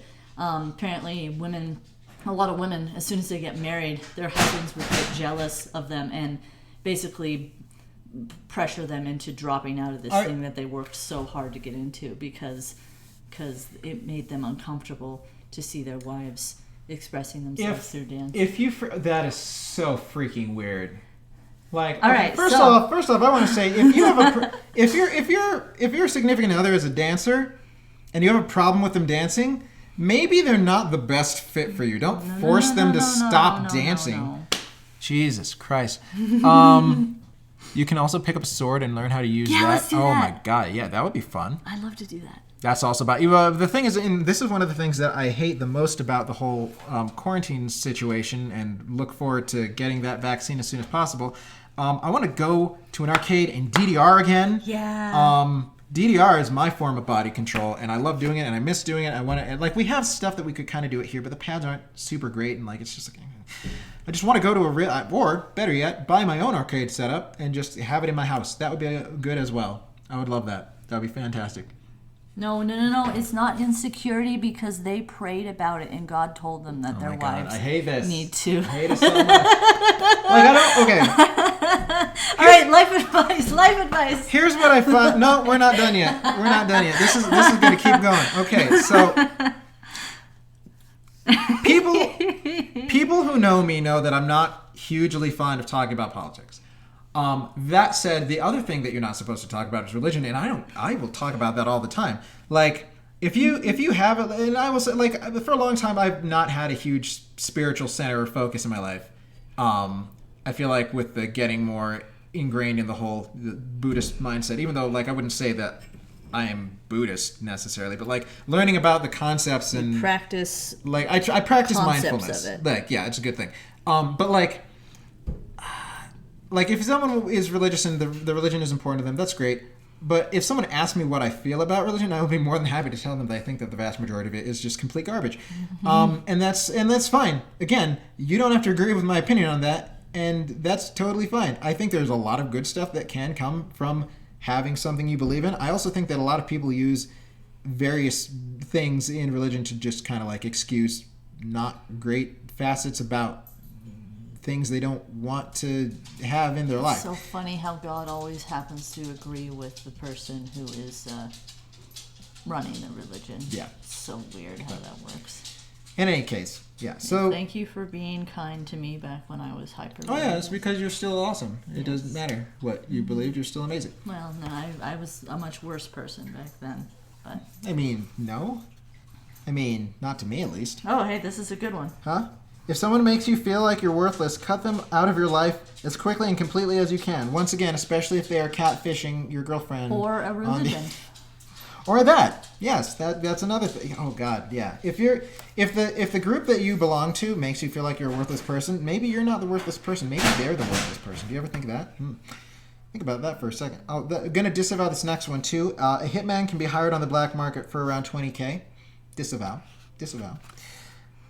I don't even know if that's true. I feel like over Maybe the last inflation. Yeah, they might have gone up. Wonder what anyway. COVID has done to the hitman market. I mean, now I'm curious. All they have to do is cough on someone now, so it might make it true. cheaper. This one also true. The anticipation of something bad is often worse than the actual event. That is very true. That is my whole life. This is also why whenever I had to give presentations, I would always try to volunteer to go first so I could just get them out of the way, and then I didn't have to anticipate them Next anymore. one. Not always, though. Sometimes the actual thing is worse. All right, we got 2 minutes 47 seconds. Yeah, we're not going to finish. Thank anyone who makes you feel good about yourself. Thank you for thank making me you. feel good. Oh, mutual appreciation. If you're happy, show it. If you're happy and you know it, clap your hands. That is one way to show it. Or, smile. Or, say I'm happy. Or tell the people that you appreciate the thing that they did that made you happy. Once again, thank people for making you feel good about yourself. If you want someone to pay attention to what you're saying... I don't know if I disavow this one, but it's interesting and funny. If you want someone to pay attention to what you're saying, challenge their dominance. Make eye contact. Stand straight. Hands clasped behind you and shoulders back. Enunciate. Act like they should be deferring to you. I mean, having confidence is very important. I will say Don't be demeaning to people, but yeah, being confident and more assertive than I tend to be most of the time. the counterpart to this is the one thing that is quoted by a street epistemologist, which is the moment that someone's respect is challenged in a conversation, the conversation ceases to become about the original conversation topic and becomes about respect until you can reassert respect. I'm unfamiliar. Like, this sounds like it makes sense, but I don't think I've heard this before. Yeah, well, you haven't read about street epistemology. That's also true. Conversely to the previous point, the fastest way to make someone ignore you is to act and speak like your opinion isn't important. True. See, be confident in the way you present yourself, and people will assume you know what you're doing. True. So true. Like You can do so much. Like, if you just act This like is you're Robin's supposed to be entire oh my god, it character. is. Yeah. Robin just pretends like they're supposed to be where they are, and people don't question it. And that it usually depends on the situation. Though social engineering, if you have you have so many stories about social engineering. a lab coat, a hard hat, and a clipboard, you can get into pretty much anywhere if you act like you're supposed to be there. Savor your food. Eat food worth savoring. Yes, eat. Don't just wolf your food down, because then it's like, don't take the joy out of the eating process. Like, eating is a pleasure-filled thing, which I think is another one of the reasons I like making food for people, because I like giving them pleasurable experiences in their mouth. And I will say, we're almost out of time. We got like 15 seconds. Go ahead, say I was going to things. say that people like to poo-poo dieting and say that, it means you can never enjoy anything ever again. But for me, having to regulate the trash food or the bad food or the sweet food, having to regulate certain food groups meant that when I did choose to eat them, I made sure that they counted and that they were the most high quality, delicious, Oh, it's right here. rare foods that I could get my hands on. And as a result, I ended up really, really enjoying them a lot more than I did, instead of just, mindlessly inhaling a bag of potato chips in front of the TV and not even realizing that I did it, I gained so much more appreciation by being deliberate about what I was eating. Being deliberate about most of your Being deliberate actions, is a good thing. Yeah, I think is a good practice. All right, so Do you want me to read more things while you cook? maybe first I want to read the next phase of the process, because I could basically read the rest of the actual recipe, because it's the steps happen pretty concurrently with each other. All right, so all right, so while the balls are chilling, use your powers of persuasion to obtain a bag of chocolate chips. Dark or semi-sweet chocolate chips are forking delicious in this recipe, but milk or even white chocolate will achieve similarly orgasmic results. Melt these chips in a double boiler. Microwave them in a glass bowl. Use your laser vision on them. Whatever it takes to get these puppies melted, do it. I'm going to be using the double boiler method. And this is actually the part where I'm going to pay better attention to the heat while I do it. Oh, God, what was it? I should double check it. Because I looked up at what temperature various chocolates start to seize at. I think for dark chocolate it was like 110? Something That's like that. not hot at all. It's not. Yeah. Or was it? That one might have been white chocolate. But yeah, it was in the lower hundreds for sure. So we're gonna be where did I put it? We're gonna be using this sucker right here to make sure that our chocolate does not get too hot. And if it does, we're gonna take it off the heat and do stuff there. Yeah, it'll be fine. See, because I always thought or assumed, oh, if the frozen Oreo balls are making it seize because it's cooling down the temperature. Probably not so. Probably not that at all. Maybe, I don't know. But I figure if it cools down, I could always just remelt it. But if the problem is it's getting too hot, then probably there's not very many ways to save that, aside from letting it cool completely and then trying to remelt it or something. Anyway, okay, now comes the fun part. Give those chilled Oreo balls a baptism in the glorious melted chocolate and place them on a large cookie sheet. If you want them to be as beautiful as a spring morning, sprinkle them with a bit of colored sugar. Oh, there's a typo here. Oh, it says a bit if colored sugar. Bit of colored sugar or drizzle some caramel forged from moon sugar and Leviathan tears while the chocolate is still soft. So what we're going to be doing, actually, I still have a bunch of white chocolate from when I made the monster horns for the monster cake. So what I'm going to do is I'm going to melt those, and then I'm going to drizzle like artisanal like lines across the top, and those are going to set nicely along with it, and I think it's going to look good and it's going to taste good. Now put those babies right back in their forking freezer fortress of solitude you call fridge until the chocolate is set. Not sure how long that'll take. Probably like maybe half an hour or something. Wait, where'd you go?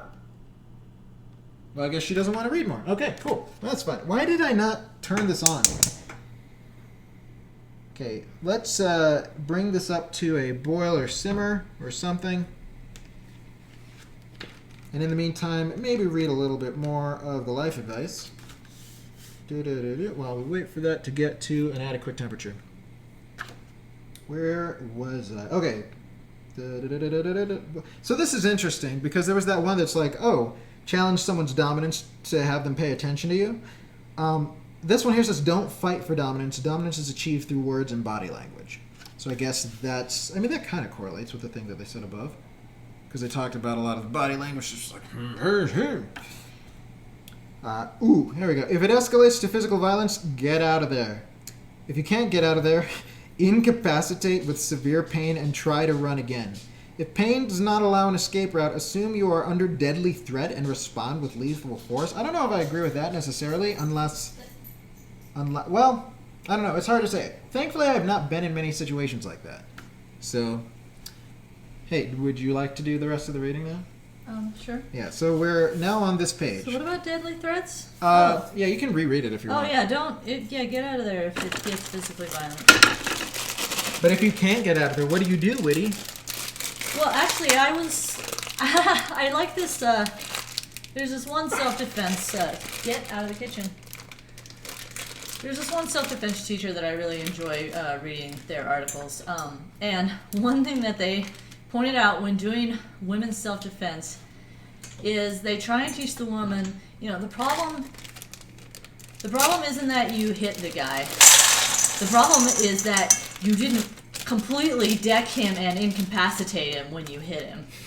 Because a lot of times what happens in an assault between a man and a woman is that the woman will do something like she'll slap the guy across the face, and to the guy, she just crossed the line into physical aggression, and so now he feels justified in just decimating her. But if she had knocked him out with that, then there would be no problem. Okay, 120 degrees for dark chocolate. If you're gonna physically assault someone, like, do it with intent. Take a self-defense class, don't get a black belt. Learning how to react while in danger is far more useful than learning how to fight in a competition or show. Yes, this is something else that the instructor talks about a lot. A lot of self-defense classes are just there to kind of make you feel like a badass. Make you do fancy moves. Yeah, the super deadly jujutsu arts that will incapacitate the 37 ninjas that will come out of the shadows of the alleyway. 37 ninjas? Yeah. It's a very specific number of ninjas. Alright, I'm going to rinse this off and use it to stir, I think. Oh, yes. Another thing. Learn your local weapons laws. take advantage of them. There is... It was fun. My sister and I took a class. We have a gun store that's literally a 5-minute walk away from our house. It's a shooting range. It's very nice. What? Yeah. Do you want a pinchy? Once my hand is dry, maybe. No. Or something? Oh, like this pinchy. Sure. Yeah, we took a basic gun safety course, and the basic takeaway was there's very little you can get away with and call it self-defense. So be careful around weapons. Okay, on to happier topics. Practice random acts of kindness. Smiling, compliments, picking up something that was dropped. They are small, but they do positively impact people's lives. And it's so true. And it positively impacts your life, too. When you can think, oh, these nice things happened today, and people were able to smile today. And I helped. Gives you a good feeling to do nice things for people. Yeah. And you can, like, I've drawn just... Actually, this happened not even an hour ago. I got a random message from someone that I drew a piece of gift. I drew a drawing for them at a meetup. We were all meeting up and just hanging out and having lunch or something. And I drew their character, just 15-minute drawing for fun to make them smile. And they were like, I hung it on my wall, and I've still thought about it, and I wanted to thank you for it. And it's like you never know how someone's day is going, and the tiniest little thing can just make their day. I remember there was a friend I had in high school who I wrote a thing for them which had some nice things to say about them, and they told me like years later that they still had that thing, and that they would read it every now and then when they were feeling not great about themselves. Yeah. And it was like... Yeah, I have a folder on my DeviantArt. It's just a special folder for compliments that people sent. Because they're so nice, and sometimes I'll go through and I'll look at them. That's sweet. Here's one thing that's very important. Don't watch news channels. You will only get depressed. Oh my god. News channels are not news. News channels are for generating hype and distress. It's almost like news cares more about ratings than reporting the news. In the past... Oh god, this is hot enough already. Okay. Yeah, I was going to say. Alright, so we're going to put that in there. the past, news channels were held to some public standard. They were expected to be a public service. And so a lot of the times they at least attempted to provide news. But now it's about getting people excited, basically. Positively or negatively. Negatively, I feel like it... Negatively is become very prevalent because it's a powerful emotion. Yeah, I've just gotten so much better by not looking at news channels. But the next piece of advice says, knowing what's going on in the world is important. That's what the internet is for. And now that is becoming somewhat difficult to find out what's going on without it being just turned into a hyped up mess. But we try. Yeah, I remember I used to read the news telling myself that I was keeping myself informed, and I would just end up as a wreck every day. It was just so stressful because it was all about how the world is ending. And I mean, yes, the world is terrible, objectively. Objectively terrible. There's so much bad in the world. There's so much good too. You can't just rule out the good things in the world and in life and say it's objectively bad. Can you? And the good things in the world don't get clicks a lot of the time, so you never see them. Yeah, so but all you see is this one-sided, scary view. Oh, right. Yeah, watch out for news channels, man. Just because you made a stupid decision does not mean you are stupid. It probably felt like a good idea at the time. Now you know better. Yes, that is an important thing, is to... Yes, we are not all of our... Like, we're not just the sum amount of the choices and decisions we make, necessarily. The world is not objectively bad. Yeah. I feel the world's not objectively bad. There's a lot of objectively bad stuff that's happening, and it's scary, but... But wait, and who can say what is good and what is bad? If you do something objectively bad, you are not objectively bad because of it. That's actually a great like trigger to pick up on. If you catch yourself saying I am X, that is a great opportunity to stop yourself and go, probably not. Keep an eye out for that pattern and challenge it. Physical demonstrations of love and appreciation are important. Oh, yes they are. Well, it's interesting, like the 5 love languages thing, like different people, and this is important, I think, more than anything else, and this kind of goes along with the earlier point about, like, the most important thing is making your loved ones feel important or feel appreciated. So different people feel loved in different ways. So, like, understanding the way that the person that you want to make feel loved feels loved is important. Like, figure that out and do that thing. That's, again, one of the reasons that I do things for Whitty, because I know that her main love language is acts of service. Mm-hmm. So when I do something for her, it's more meaningful to her than when I just, like, give her a hug or something. And Sin, Sames. Sin very much appreciates physical touch and affection, and I don't do that very well, but I try to remember that it is very important, and I attempt to show that. I just want to say that this is going crazily better than normal. This is. I think I've discovered the problem I've been making in the past. That's a good point. Friends can love language as well. What? Yeah, I mean, it doesn't have to be just like, a capital R romantic relationship. Like, anybody that you care about that you want to make feel like you appreciate and care about them, like, they're going to have a different way that makes them feel appreciated. And learning what that is and how to make them feel that way is good. Shalila has informed us that those look like pro balls. Pro balls? Oh, thanks. Yeah, I'm very professional about my balls. About my chocolate covered balls. Oh, you know what would be great? Putting like a little bit of salt on these might be good. Oh, that could be. But I don't know. Should I put little sprinkles of kosher salt? Little tiny sprinkles of kosher salt underneath the white chocolate? No, we should that I'm gonna put on. Yeah, the white chocolate's gonna happen after this. Well, we should do it while the chocolate is still. Exactly. Here, let me do it really quick. Do it. You got this.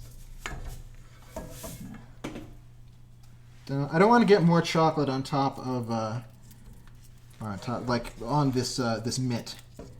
I got a little bit of chocolate on one of them, and I was like, no, but most of it washed out pretty well. That's good. Like, it's hard to tell where it was, I feel. Oops, sorry. All right, just the tiniest sprinkles.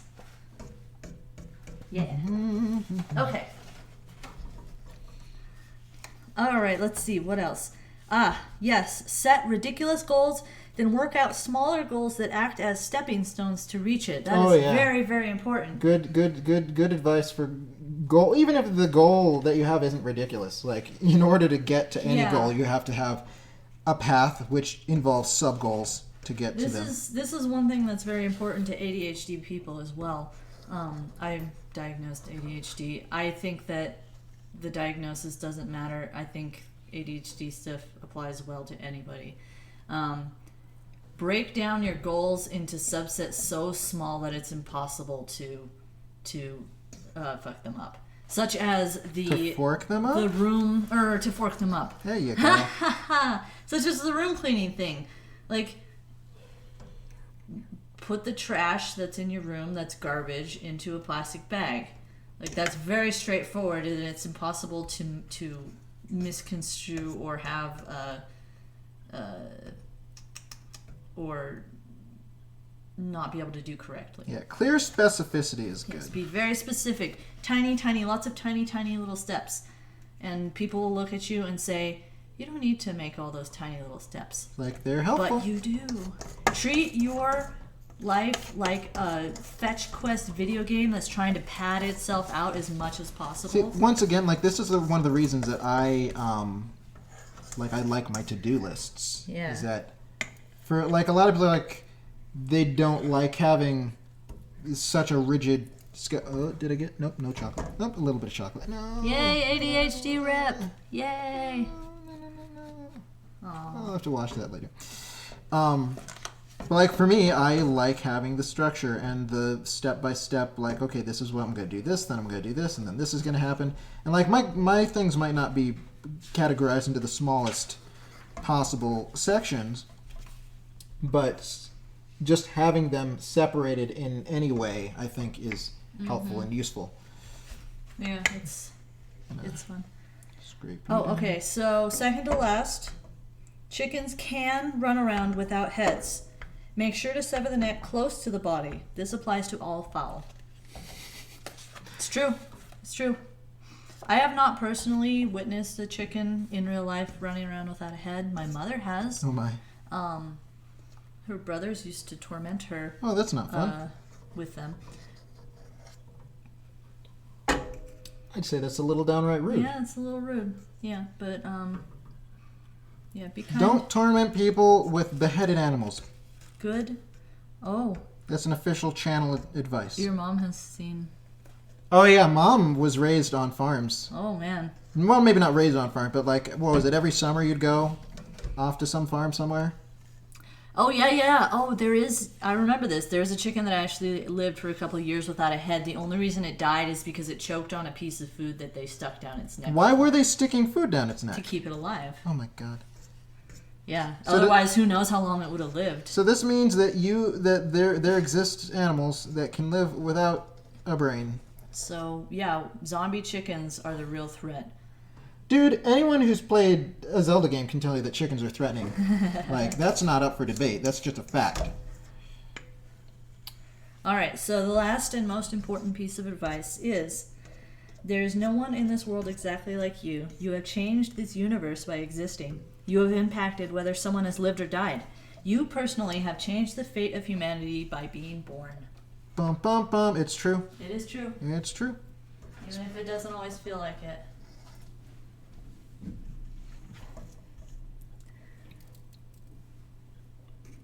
Put that there. Put this one over here. I think there's just enough chocolate to cover all these. That's fantastic. Mom needs to... And don't forget the little one. Oh yeah, that one will be... Well, I'm doing that one last because it's smallest. So it should be the easiest one to coat in whatever's left. Yes. Yeah, Mom needs So- to write about her life, I think. I think so. It would be fantastic. I can edit and help with organization. Likewise. Yeah, I know how to publish ebooks. Yeah, it's a very good recipe/advice book. Very good recipes. A lot of As them are simple. Evidence. Yeah. Yeah, a lot of them are very it's just, no nonsense. It's just amusing to read too. Yeah. Like, I mean, that's honestly the best part about it is just the writing style. It kind of reminds me of Film Crit Hulk. Oh, I love Film Crit Hulk. Film Crit Hulk still do stuff? I haven't checked them out for a while. I think they've been sporadically releasing things, but I don't know how long. I mean, it's fair that... They released a screenwriting book, which I have. Oh? Is Yes. it written in all caps? No. Oh, that's unfortunate. Yeah, it is unfortunate. But yeah, the fact that there haven't really been as many films that have come out might have something to do with why Film Crit Hulk might have less regular updates. Film Crit Hulk was and is, I assume, a film columnist who wrote long, very detailed and useful and interesting essays in all caps, a la the Hulk. And very, very good stuff. Now you make me want to check him out again. Yeah, you totally should. Every now and then you'll remember something that you used to partake in and enjoy and be like, oh, why did I ever stop partaking of and enjoying that? Mm-hmm. Yeah, I just recently archived a whole blog that I used to really, really get a lot of useful stuff out of because it got deleted, so the only way to access it was on the Internet Web Archive. So I just downloaded everything off Got all of there. this leftover chocolate. How about that? And it didn't seize. Yeah. So this whole thing, this whole time, I've been like, oh, I got to keep it warm so that it doesn't re-solidify. Oh, no, apparently chocolate does a wonderful job of staying melted on its own. Don't Provided overheat that. Yeah, provided it's not overheated. Yeah, Yeah. this was the most painless chocolate ball, and I've seen several chocolate balloonings, and they've all been awkward and painful. This is gonna make making chocolate-covered bacon a lot more fun in the future too. Yes. Which I honestly think that should be maybe we could do it next. It would be so similar to this though. Yes. So, like, I think might that wait would be. sometime. I think that would be a great idea sometime. You should make a document of stuff that you need to that you plan to Oh, make. but wait, there's more. Yeah. So the lesson we've learned is when doing chocolate melting, less is more when it comes to heat. Alright, so here's what we're gonna do. I'm gonna nuke this, I'm gonna stir it. Let me get a bag to pipe it with. I'm gonna make these guys look fancy as hell. They look so good.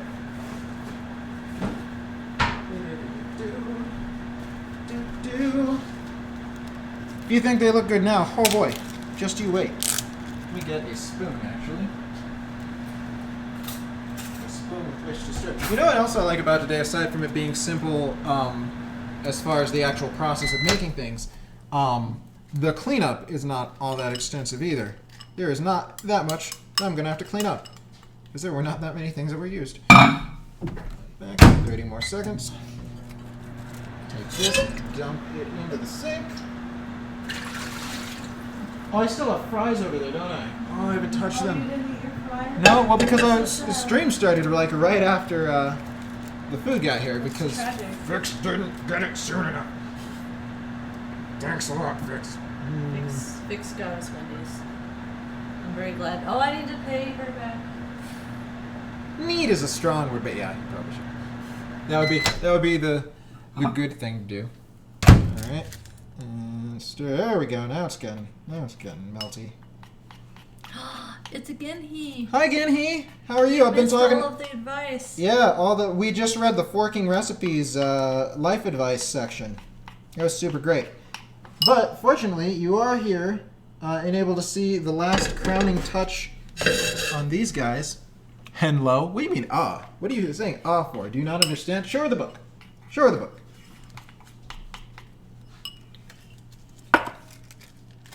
Oh, yeah, you could read the back too. There's some great stuff on the back as well. What? The back of the book. This? Yeah, the hold up. Yeah. Yes. Hold up a minute. Could you do me a favor, actually? Liddy, Yes. could you do me a favor? What? Could you hold this bag open so that I can spoon the white chocolate? This is way too much white chocolate, but like I didn't have any other plans for it, so it's fine. I'm gonna buy you piping bags. Yeah, that would be piping bags and fancy tips. We have some tips, but they're not fancy. Oh, well, I want fancy tips to do fancy tips for fancy lads. They look nice. You are old and tired. What do you and me mean? Both. Well, I don't. You're not think that old. I don't think you're old, but you may very well Younger be than me. tired. You and Woody are like the same age, Oh. practically. Then, I can't remember which one of you. I think you're slightly older. September 17th. Cause like I think I'm gonna feel real bad if I'm wrong about ages, but I think you're the same age, but your birthday happens first. So, all right, come on, will you just cut the thing? Cut the thing. Cut the thing so we can all go home. I'm the old one. The old one is me. Oh my god, You're not old though. I'm older than you. But All you're right, not so old. here's what we're gonna do. We're going to. Is this too? Oh, this is probably too big. But we'll try it. We'll just try. We'll try. Everything will be. Oh, that's fine. Well, yeah, that's fine.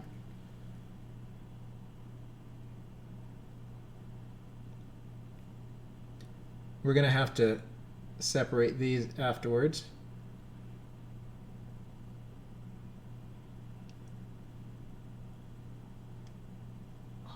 They look good. Doesn't it look amazing?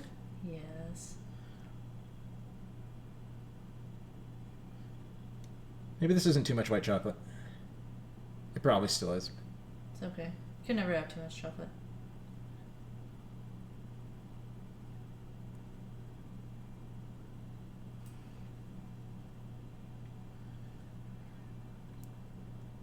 Once again, this is sin focus mode. Oh, you're not older than dirt? Yeah, dirt's really old. Dirt's super How old do you think you are?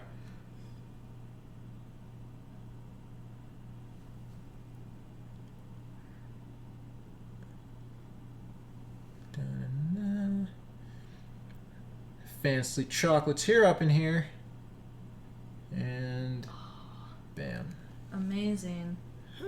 And then it drips forever. It's fine. Everything's fine. Okay, here we go. All right, so now we just put these back in the fridge. Look at these. They look so silly Look at these from guys. above. Look at these awesome This guys. is a Pollock painting. Jackson Pollock. I feel like I hear someone reference Jackson Pollock paintings like every couple of days.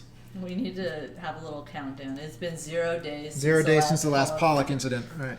So yeah, so this is what they look like. This is the finished balls. I mean, they've got to freeze a little bit. But yeah, those cool, and they're delicious. They are and amazing. fantastic. They're so easy. And you can put whatever you want on top.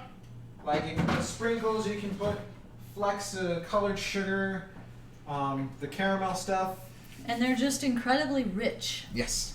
And that's what makes them Fantastic. great. There's no way to really convey how rich they are just by showing them to you. Yeah, you gotta stick them in your mouth for that. Bam. All right, back to this camera. All right, so yeah, I think that's the stream. We made the thing. Unless we want to make anything else from the book.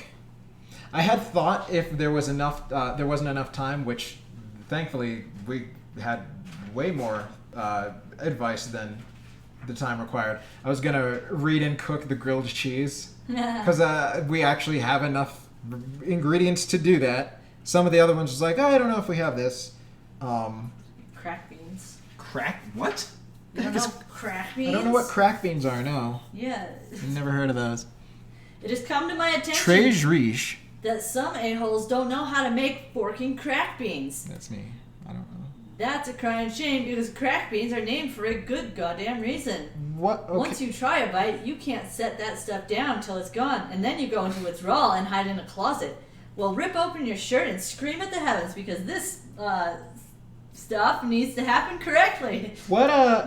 Okay, but it uses beans, right? Oh, right, you don't like I'm not a beans. big fan of beans. All right, you can to feed begin it to with. me. To begin with. Waka waka waka waka waka. There's this one that uses deer heart. Oh god. Yeah, I'm good. I'm good, thanks.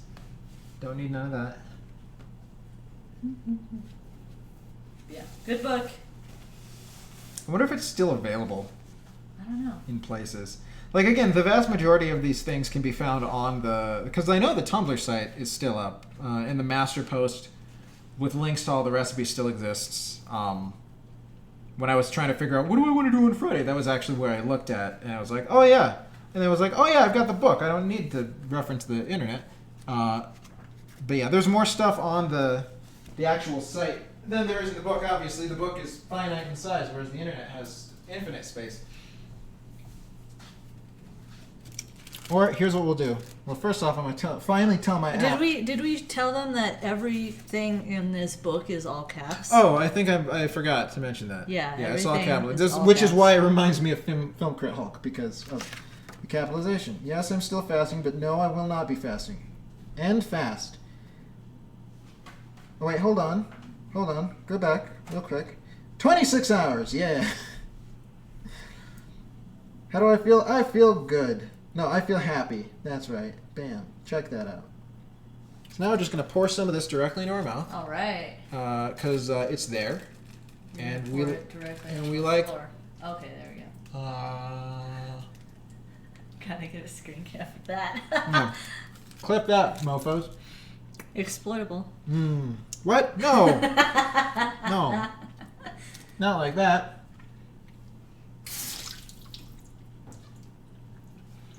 So yeah, that's what we got for you today.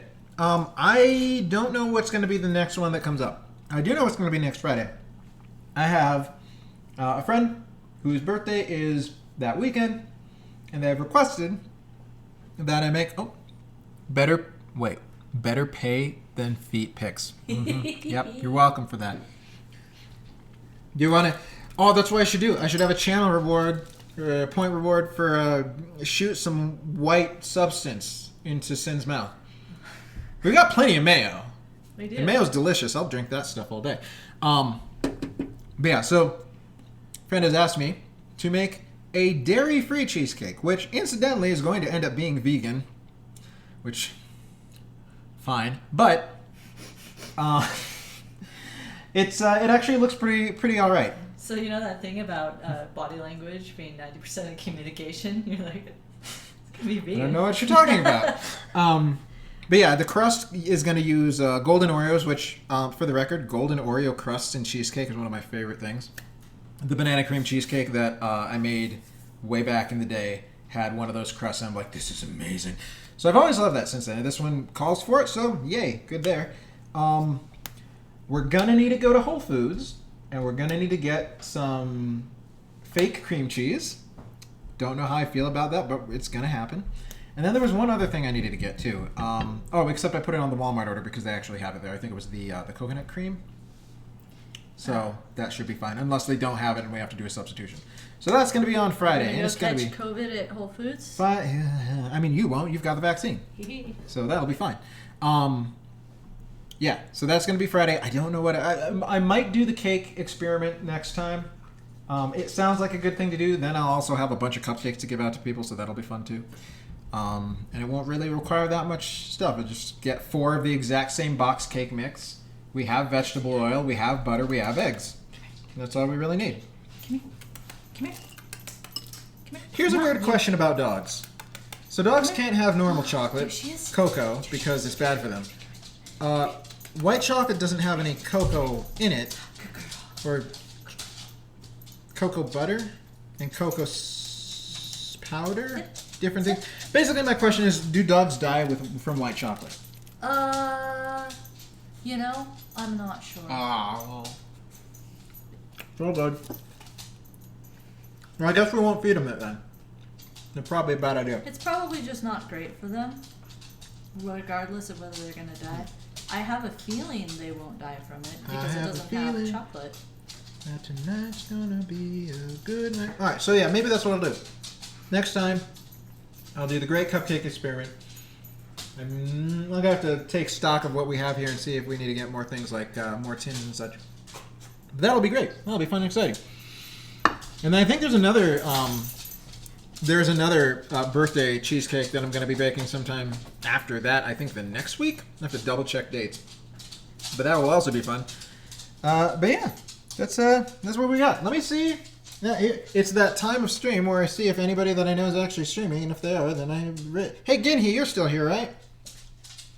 Tell me more people to send you to, because you know more streamers than I do. By like probably a fairly decent factor. Yes, hi, hello. Give me your wisdom and knowledge. Dark chocolate. All good. Shroomy GP. Card Monk. Alright, which one are you going to go to? I mean, I did ask Ginhee, and Ginhee as a mod is one that I would more readily listen to. I don't know who either of them are, so I'm going to wash my hands real quick because they are covered.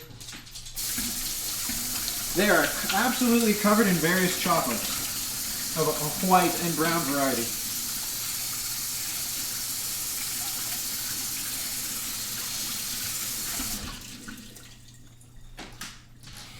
Cool, I'm going to check Charred Monk. Do it. Oh, he's playing Chrono Trigger. Yes, it's happening. Okay. I freaking love Chrono. For those of you who don't know, Chrono Trigger is like my favorite game of all time. So this is super good. I'm behind this 100%. All right, so let us slash raid, not raise, RAID, CHARD Raid Charred Monk. Boom. Okay. Alrighty. Click the button. Alright, so just want to say thanks again for all of you coming to join this stream today. I super appreciate every single one of you. I appreciate all you wonderful people who subscribed today. Thank you for that. founder gang, rise up. Thank you again, you're awesome. Yeah. So we're gonna raid, and we're gonna say something. We're gonna say Oreo Truffles, and think that listen to me ramble at the end of the stream. I hope all of you have wonderful, fantastic food. Until we meet again, I love you too, Mom. You're fantastic. Yeah, possibly the most important person, because without you, I wouldn't be here. Shifty eyes. But yeah, I'll see you next week 2 more times, and take care.